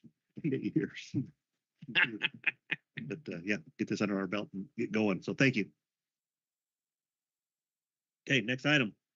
Thank you, Mr. Chairman. Before you this morning is a request from the Central Valley Community Foundation to sign a joint letter signed by the CIOs of Fresno, Madera, Tulare, and Kings counties to participate in a four-county coordinating committee. On August 30th, 2024, the Sierra San Joaquin Jobs Initiative, known as S2J2, part of the California Jobs First Initiative, submitted the S2J2 Regional Investment Plan to the state as part of the larger effort, the California Jobs First Economic Blueprint. The blueprint summarizes the work and goals of 13 Job First regions, including the work led by the Central Valley Community Foundation, a regional convener as designated by the state. The blueprint serves as a guide and strategic plan for economic development and provides opportunities for the regions to pursue funding. The S2J2 plan outlines the need for $58 billion in public and private investment across priority industries, essential infrastructure, and community investment areas by 2045. Furthermore, S2J2 calls for a commitment from state partners to provide expertise and resources to bring the S2J2 vision to life. S2J2 was specifically organized as a four-county region, including Fresno, Madera, Tulare, and Kings counties. The investment plan aims to deliver more than $99 billion in economic impact and create more than 138,000 new jobs over a 20-year period. On February 26, 2025, California Governor Gavin Newsom announced an updated statewide plan for economic growth, releasing the California Jobs First Economic Blueprint. The Central Valley Community Foundation invited the CIOs from Fresno, Madera, Tulare, and Kings County to participate in a joint letter to the California Natural Resources Agency, Secretary Wade Crowfoot, and California Department of Food and Agricultural Secretary Karen Ross in response to a letter they sent on January 24, 2025. Their letter outlines their support for the S2J2 initiative and their willingness to work with the region to advance the concepts outlined in the S2J2 plan. Their support includes designated staff from each respective agency to participate in S2J2 regional meetings to provide agency perspective and expertise. The letter priorities before your board are: 1, have a designated staff and four-county coordinating committee. 2, establish structured monthly meetings between counties and state. 3, encourage collaboration with the Department of Conservation on Geographic Information System, known as GIS mapping and modeling. 4, encourage engagement with the California Energy Commission on state-local briefings to discuss regional energy production plans and strategies. 5, coordination on conservation, land restoration, renewable energy, groundwater recharge, and sustainable agriculture by engaging with the Department of Water Resources, Department of Fish and Wildlife, Department of Parks and Recreation, and the California Conservation Corps. 6, coordination with CDFA on programming, supporting innovation and market competitiveness. If the board authorizes the CIO to sign this letter, a potential outcome is the establishment of a four-county coordinating committee. This committee would include a representative from each of the county's board of supervisors, each of the county CIOs, a key planning, economic development, county-related staff, and with the state for the overall goal of aligning efforts, pursuing potential funding opportunities, and providing technical assistance where possible. Pursuant to board policy, the administrative office makes no recommendations on board appointments. The draft letter is attached in the agenda packet. At this time, we respectfully ask your board to: 1, authorize the county administrative officer to sign a joint letter with Fresno, Madera, and Tulare counties, encouraging state leadership to participate in four-county coordinating committee, an effort led by the Central Valley Community Foundation, and 2, designate board members to participate in the four-county coordinating committee. Staff and I are available to answer any questions you have. Thank you. Thank you. Any questions from the board? I have some comments. So 2011, we had a high-speed rail come through our community, and we had to fight it. And we met and testified in Washington, D.C., and Ashley Swearingen was there. And she said, we need to work together on this. Even though she was in favor, we were against it. So what had happened was, before 2011, 2008 or 9, Economic Development Corporation in Fresno, and Leon Eggert, Ashley Swearingen, and the union got together, and they made a deal against Kings County. They didn't want to go and affect Selma, Fowler, and Kingsburg, and so they went through Kings County. In return, they got some bridges and overpasses done downtown Fresno if they worked closer together. This was spearheaded by Ashley Swearingen. We went to her office during that time, and I said, "You want us to work together? What do you want us to do?" And she said, well, "We got to be on the same page. We got to, make sure high school, stays accountable." I said, "Well, we're suing them for that." And I said, "Well, why don't you just do this for me?" I said, "We'll go ahead and take the maintenance facility, and we'll support you." And she said, "No, no, no." So Ashley Swearingen was all in for Ashley Swearingen. She was not in for anybody else. She had done nothing to correct that. So I'm a little suspicious of what she wants to do here. They were in Fresno here a couple months ago, made a statement, and I know Gavin Newsom came down supporting this, and they really insulted all the whole valley here. We kind of do this already with our SJV, the San Joaquin Valley RAC, with our 8 counties. I don't know where Fresno, Madera. I don't mind working with Madera and Tulare, but Fresno, I just have bad taste in my mouth of what happened years ago.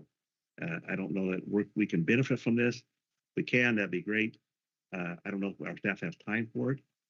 They may have time for it. I don't know if Kerry, you want to add to this, if our staff been involved and seeing how much time it's going to take, is it worth our benefit, or is it only worth the person running its benefit?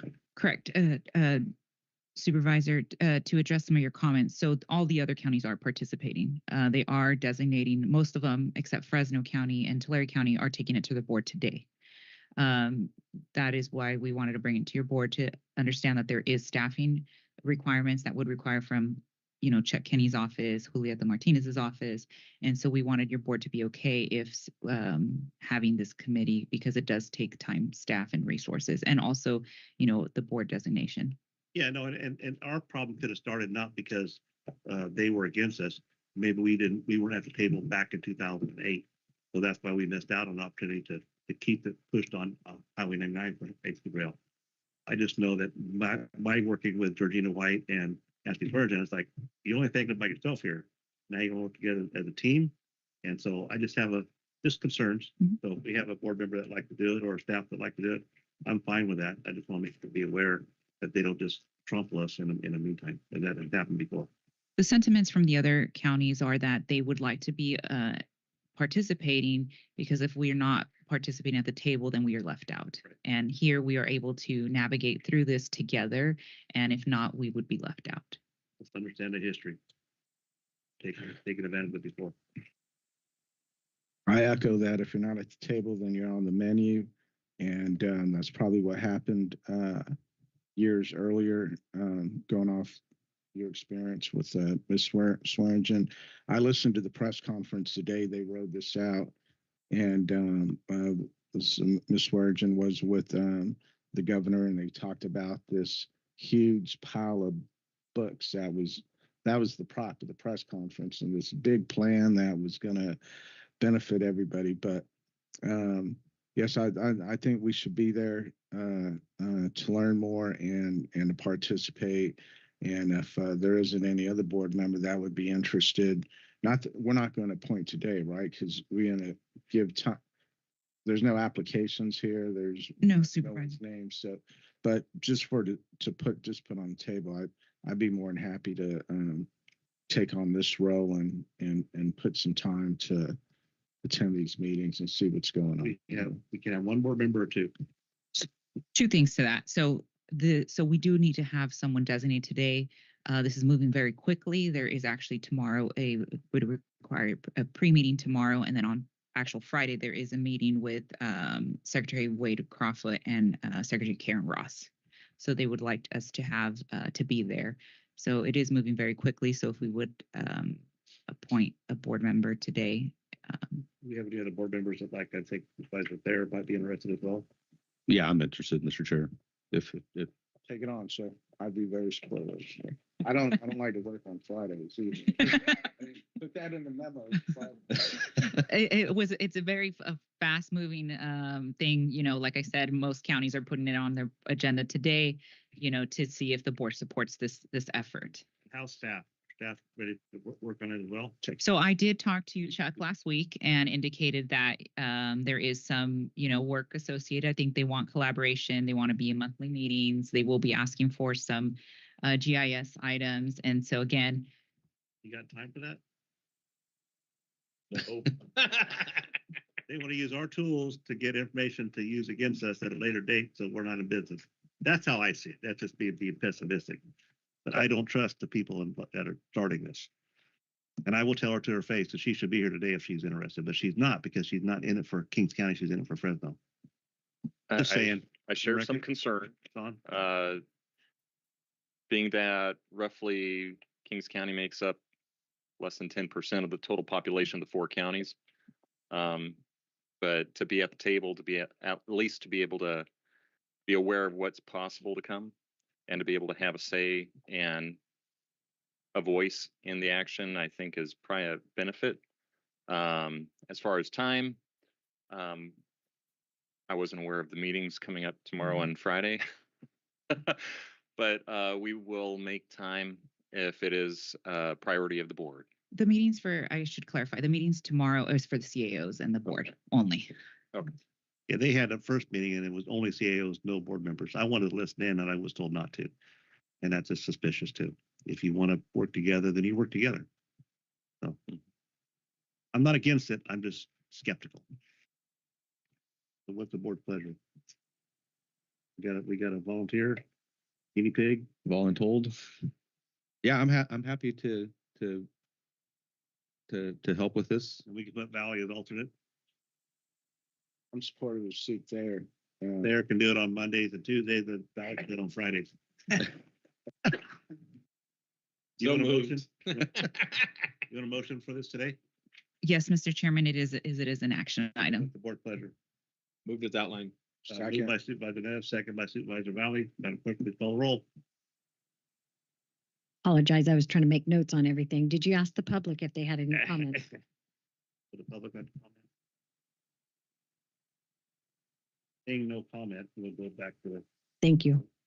Joe Nevs, Yes. Richard Valley, Aye. Doug Verboon, Rusty Robinson, Robert Thayer. Yes. Good luck. Favor, thank you. Good luck to you. I have a feeling Ms. Swearingen might be at our next board meeting. I would honor. It's where to you know, your If comment. he wants to come here, that's fine, but we're gonna go back to why we have Heinsberg in Kings County, because it was not supposed to be here. And I got to the secret meeting at the Smith-Camp house and they were bragging about how they put one over on Kings County and they wouldn't even introduce me at the meeting. So, yeah, it wasn't good. And that's because we weren't at the table in 2008 and they were working this thing. So that will always be there. And if they'd have followed our lead, we wouldn't be, they would have pulled the funds from federal side, but they'd have been accountable for the whole time. Okay, we'll move on now to what's next item. Yes, sir. The next item is number 6. Before you this morning is a letter request for your board's consideration. The Uniformed Firefighters Association, UFA of Greater New York, had sent Kings County Firefighters, IAFF, Local 3747, a letter on February 14th, 2025, to express the condolences on the loss of Kings County Fire Captain Mark Eads, who passed away on the line of duty on February 1st, 2025. In their letter, the UFA shared that they would be sending representatives from New York City Fire Department to attend Captain Eads' memorial service. Excuse me. Following the tragic events of September 11th, 2001, many fire departments across the country and globe traveled to New York City to honor members who had passed. In response to this uplifting show of support, the UFA created the Line of Duty Funeral Fund and committee to send New York City firefighters to line of duty funerals to other IAFF locals in the United States and Canada. UAF members were present at Captain Eads' memorial services, and Kings County administration received a request to draft a letter to thank them for their support. The draft letter is attached in the agenda packet. At this time, we respectfully request your board to authorize the chairman to sign a letter thanking the Uniformed Firefighters Association of Greater New York for their attendance and support at Kings County Fire Captain Mark Eads' memorial services. Thank you. Very good. Thank you very much. Any comments? Any comments from the public? Sir. Kings County Firefighters President Ryman, Mr. Chairman, members of the board, want to thank you for this letter. Yeah, just like you described, to answer your question, ever since 9/11, Greater New York's Uniform Association, mostly New York FDNY, send members throughout the country and Canada for loss of death funerals. But it was a great funeral, great services. Unfortunate, but Captain Eads was he was a good person, good dude, and we're gonna miss him. But I want to thank you again for the support and the letter for our firefighters, and so thanks. No, thank you very much. Mr. Chairman, sir, is there anything you want to add to the letter? Is there anything you guys want to send? Any memorabilia or badges, patches, anything we can maybe put the letter, ship it all together as one? We've already, well, the morning they were there, the services, we've exchanged our challenge coins. That evening, some members of our members and the New York firefighter members, they went out that night, had a good time from what I was told. So we made sure that they did. And so, yeah, everything we've already talked about. Do you mind if I read this back real quick? No. Yeah, so we're good. Good, thank you. Thanks. Okay, we have a motion from the board members. A motion. Moved by Supervisor Dare, second by Supervisor Neves. Madam Clerk, please call the roll. Joe Nevs. Yes. Richard Valley. All right. Doug Verboon. Yes. Rusty Robinson. Yes. Robert Thayer. Yes. 5 in favor. Thank you very much. Move on now to item 7.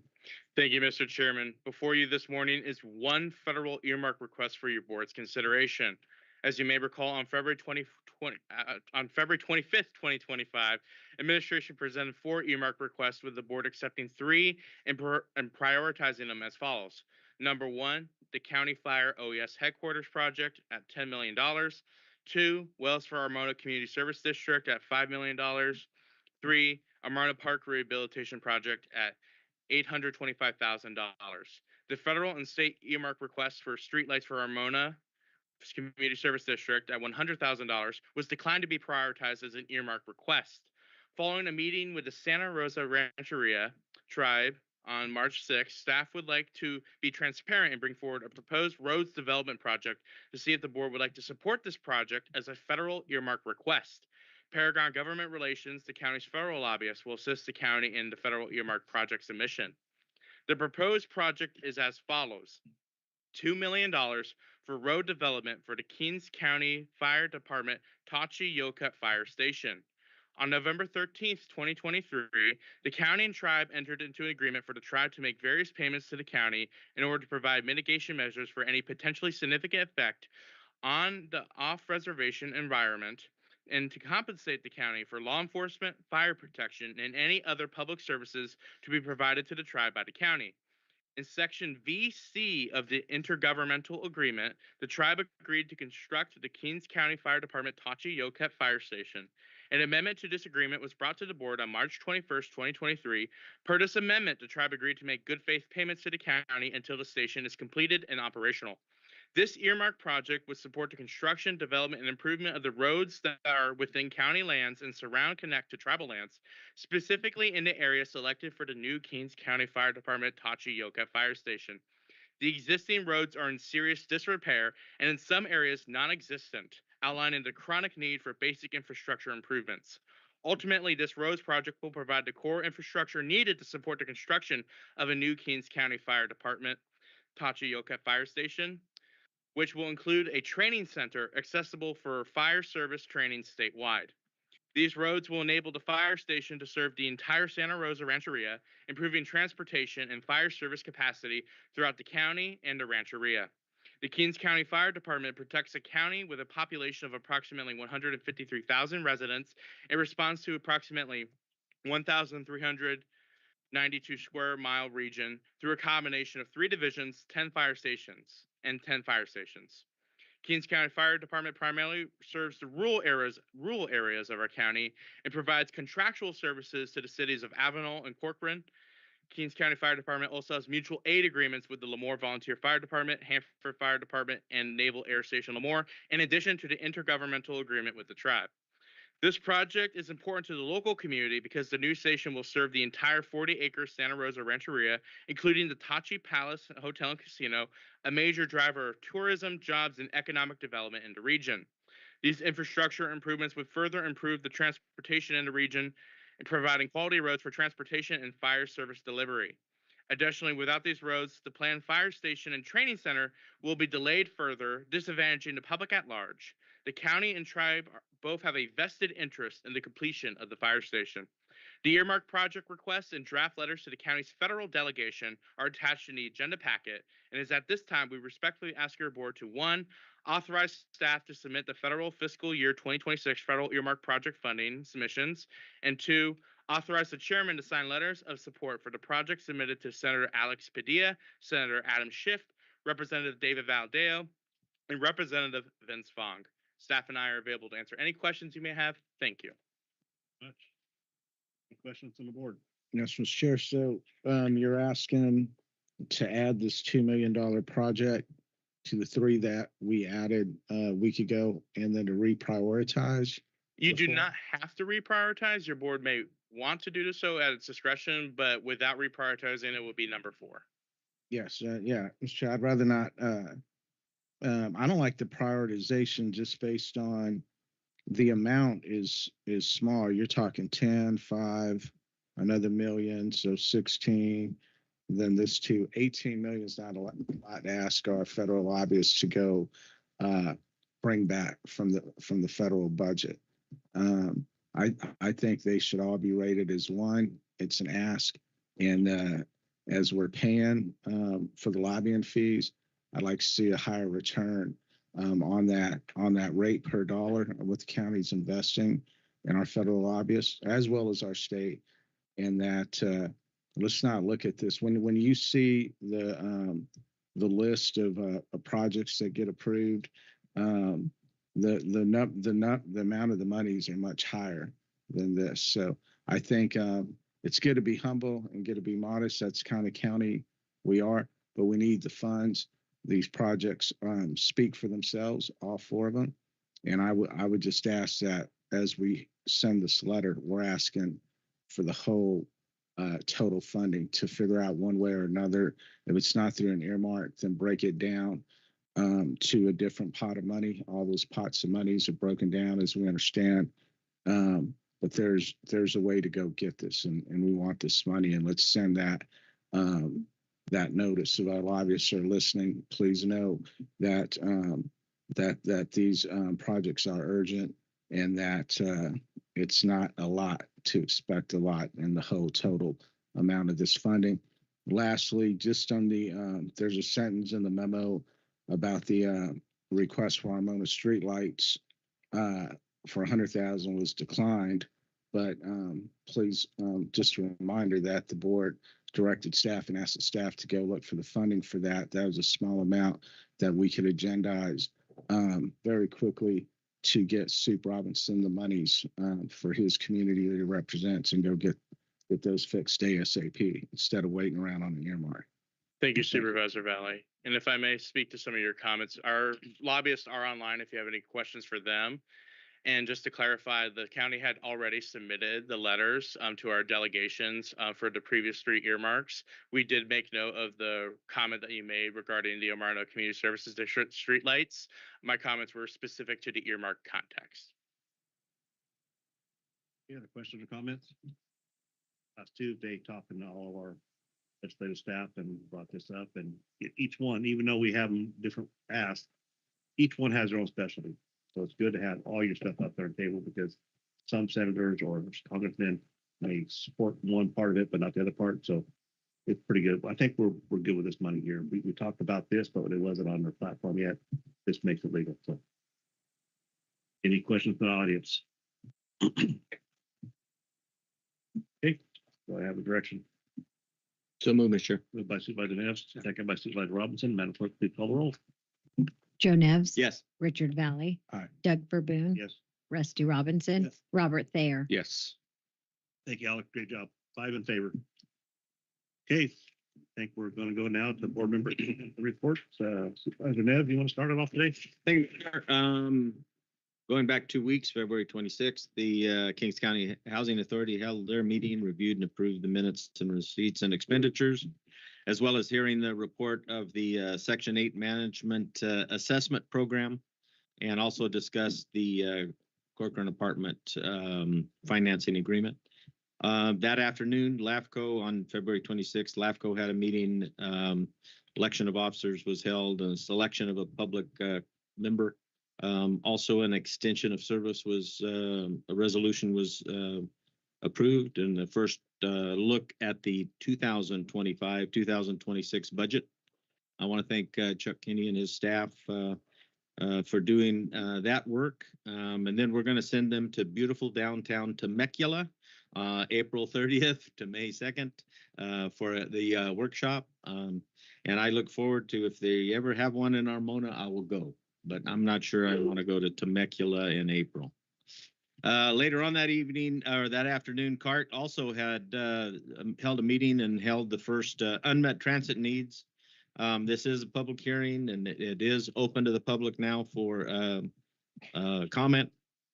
The next hearing will be March 26th, and at that point, we'll close the public hearing comment period, and then bring that back in a couple of months and talk about that, the unmet transit needs of the system.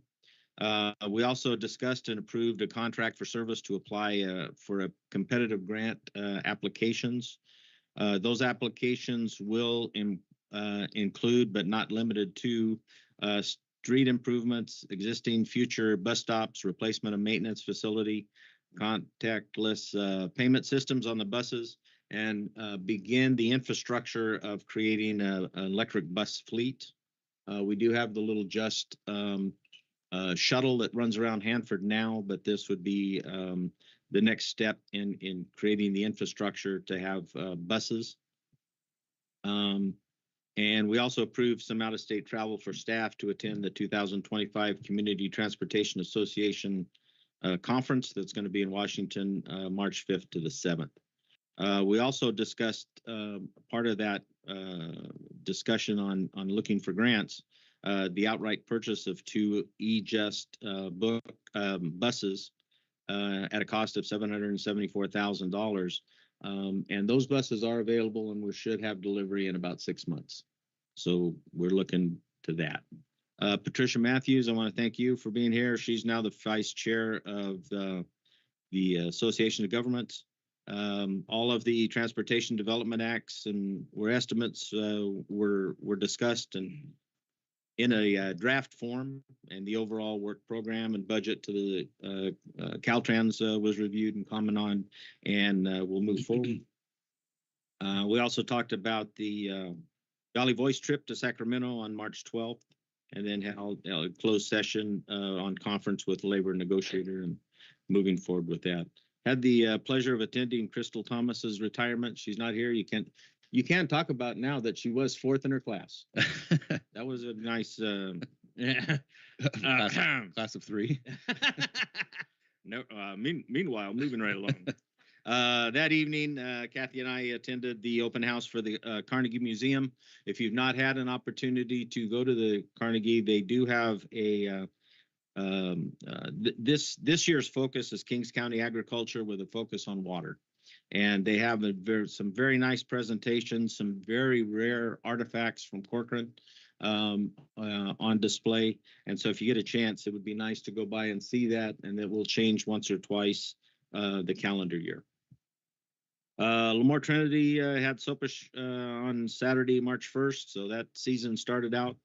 March 2nd, the Kings County Cabrillo Club had their luncheon at the Fraternal Hall. United Way, the Emergency Food and Shelter Program, EFSP, held their meeting on March 4th, a Zoom meeting. Concerns about pausing some of the federal funding has some of the community-based organizations a little bit concerned about the funding. But they're going to go ahead and rank those proposals, and hopefully as soon as the funding becomes available, that disbursements will be made, and those organizations will be probably sleep a little better. Calviva Public Policy held a meeting on March 5th. They also have concerns about the future of funding as far as state and federal mandates that continues to challenge services to enrollees. Continue to talk about the discussion with the Santa Rosa Rancheria. Kathy and I were involved with the Read Across America on March 7th at Acre School. It was kind of fun. Lemoore Liberty Band also held their 35th annual band concert and pancake breakfast. Great music, great food. Pancakes were kind of slow. We'll have to work on that. Annual meeting of the Hanford Fraternal Hall was held on the 9th. Lost a couple of longtime directors, namely Doug Storby and Brian Skaggs. So there's a little bit of a reorganization of those directors, and they talked about some of the improvements to the hall and the future. Then I was able to add one more thing to my resume. I had an opportunity on February 25th to announce a donkey basketball, which there was only one mishap and everything else went very, very well. The alumni pulled it off. Alex, the alumni were in the house and they were strong against the current membership. So with that, thank you, Mr. Chair. Thank you. Everybody's there. Yeah, thank you, Mr. Chair. I'll be brief. Last Wednesday, also attended the Kings County Housing Authority Board meeting, and then Thursday too joined Supervisor Neves with the retirement of Assistant Sheriff Crystal Thomas. The photograph that was passed around is hilarious, as it was mentioned by our now undersheriff, that we were at this. It was her first time doing it at the annual state sheriff's conference, and it happened to be held in the desert, and it happened to be extremely hot. And the long sleeve flannel shirt that she wore to the event became a Larry the Cable Guy shirt after about 4 minutes at the event, and it was kind of funny to watch her husband use his teeth to tear her sleeves off of her shirt. But Monday, I attended the Mid-Kings GSA meeting that was held here in the multipurpose room. Just noting that we have an immensely talented group that is meeting and helping to navigate our path forward. And it was encouraging to sit at the back of the room and watch you, Chuck, and those stakeholders in the room with their ideas. So thank you for that, and it's an education for myself as well.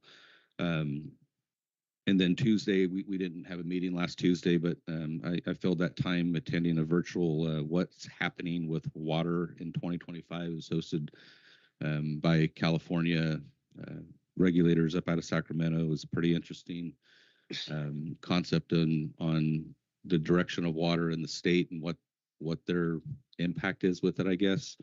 But another moment to at least learn from that perspective of what the state's thoughts are on water in California. And then on March 5th, I had a phone call from a constituent that just wanted to bring me in on a concern that had already been made aware of about fuel contamination at the Hanford Airport. I know that the sheriff has contacted me on that as well, and that we had issue with at least one of our aircraft that had, I believe, one that had to abort a takeoff, and then one after takeoff had to come back and land with fuel contamination issues. And just say that, put it out into the public dais. If you're a pilot or you know a pilot and you fueled in the Hanford Airport, just to have due diligence and check your equipment to make sure that it is appropriate. We don't need any aircraft falling out of the sky in this area. And then Thursday, I had the pleasure to attend a state champion playoff for Sierra Pacific High School. Our very own Victor Chavrin back here is the head coach. His dad's an assistant coach, and Haley Betancourt, who I think is a Valley champ and a state champ herself when she played at SP. Are coaching that team. They won that game against Atwater, and then Saturday attended game 2 of that playoff hosted at SP against Richmond, and those girls played their tail off, but they ended up losing that game.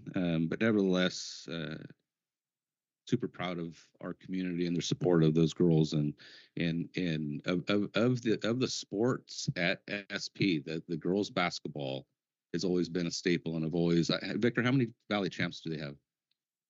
2 Valley champs in 2 states. So pretty incredible for a newer high school. And then Friday attended, along with our mayor, Lemoore Mayor down here, a memorial tribute to Lemoore police officer Jonathan Diaz, who was killed in the line of duty, and it was a good event. It was an Eagle Scout project by a young man that's got a bright future ahead of him, and I know that Alex was there as well. And our office had the unfortunate duty to Jonathan was killed in our out in El Rancho, and our office had to investigate that matter. And it's nice that the community's got a memorial for him, and his name will forever be on there. That's how we don't forget. And hopefully, he's the only name.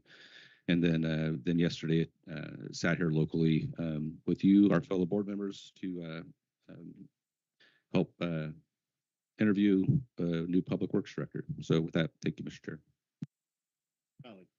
Yes, thank you, Mr. Chair.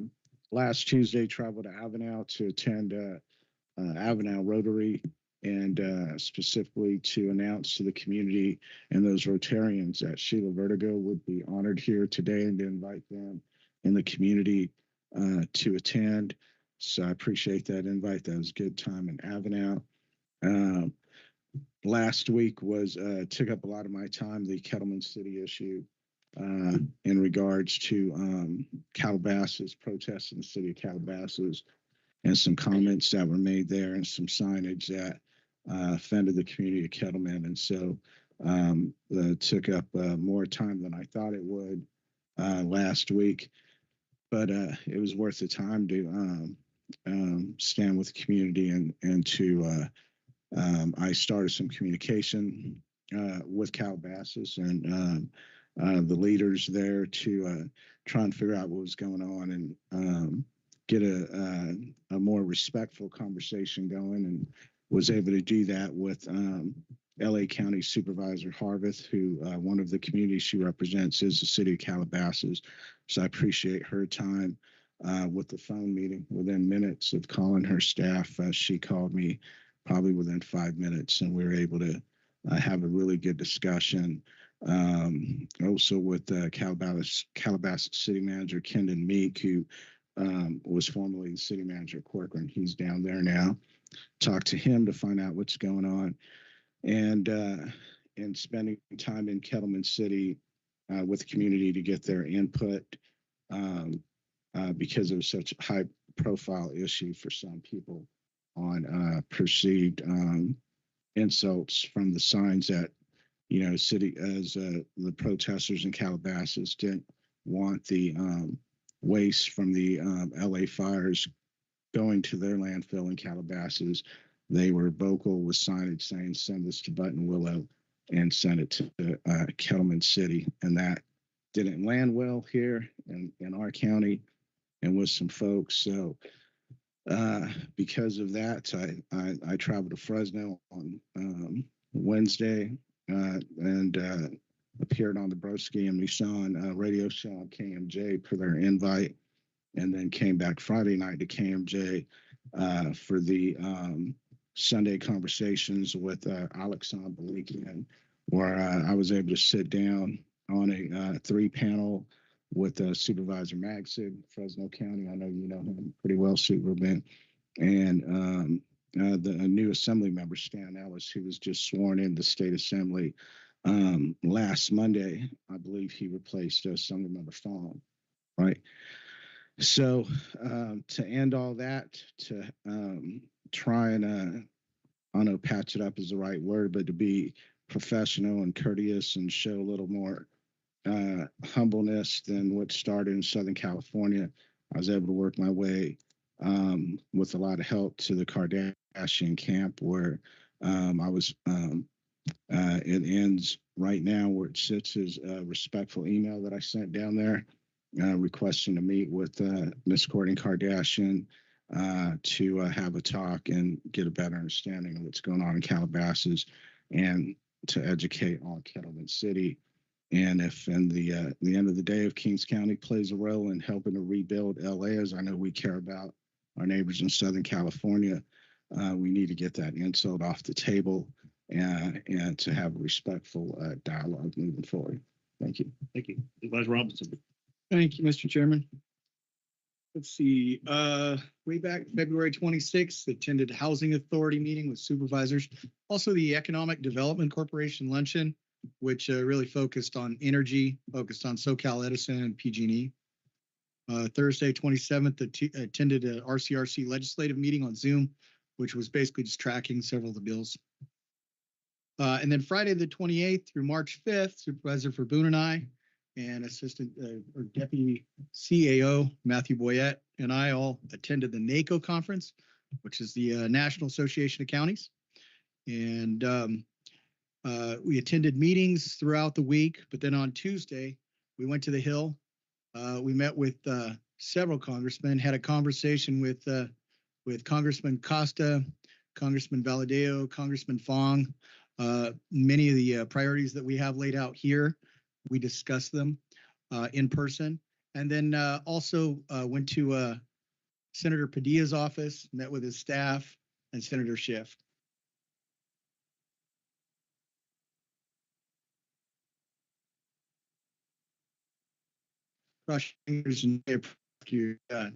So definitely a good job was done. I want to just give a shout out to Deputy CAO Matthew Boyette. He did a good job. Let's see. Friday, unique experience. I slept on the USS Hornet with my son and his cadet group. I can't say I got much sleep that night, but I think the kids will remember it for a lifetime, and toured Castle Air Force Base. So that's always a fun thing to do. And then yesterday's just met with supervisors for picking a new public works director. Thank you, Mr. Chairman. Thank you.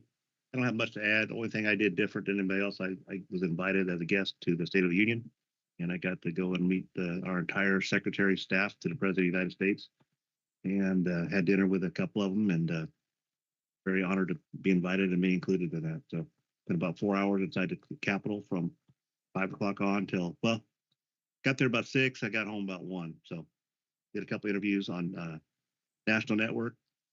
It was a great honor to be there. So I'm proud to represent. So, and I represented. So I talked to a lot of cool people and passed my card out to the Secretary of Transportation, Sean Duffy, told him our history of high-speed rail, and invited him to come to our community and give him a tour myself. So that was pretty cool.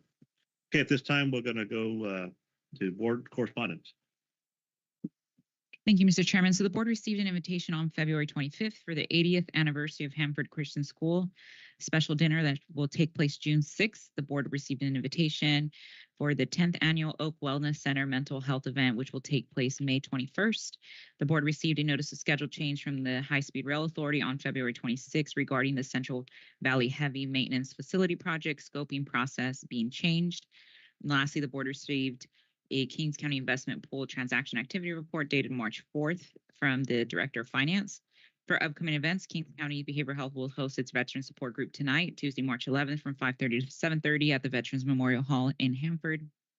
Kings County Library will host its movie time Wednesday, March 12th from 1 to 3 at the Kettleman City Branch Library. Kings County will host its Employee Blood Drive on March 13th from 9 a.m. to 1 p.m. here on Government Center.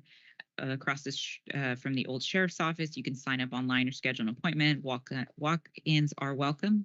Kings County Library will host its Maker Monday to Crafts for Children next Monday, March 17th from 3:30 to 4:30 here in Hanford. Kings County will host its Youth and County Government Day next Tuesday, March 18th from 8:30 to 1:30 p.m.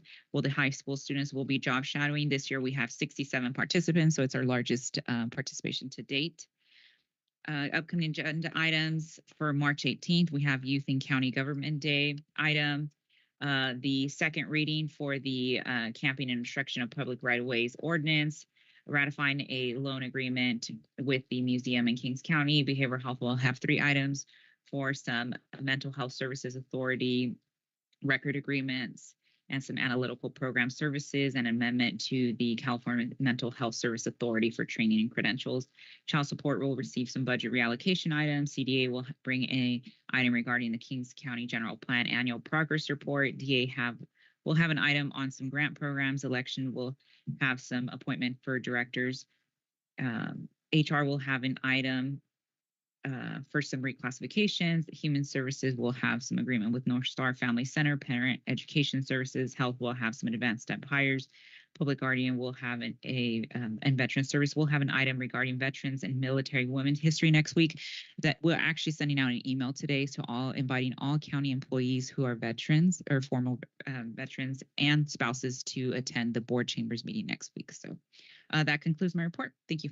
Thank you very much. This time we'll turn it over to closed session, over to council for outline. Thank you, Mr. Chair. The items for closed session are personnel matter, Government Code Section 54957, public employee appointment. Title, Public Works Director. Personnel matter, Government Code Section 54957, public employee performance evaluation, public guardian, veteran service officer. Litigation initiated formally. Title, California Department of Water Resources versus all persons interested in the matter. Sacramento County Superior Court case number 25CV000704. Government Code Section 54956.9D1. Litigation initiated formally. Title, State Water Contractors et al. The State of California Department of Fish and Wildlife et al. Fresno County Superior Court case number 20 CECG 01302. Government Code Section 54956.9D1.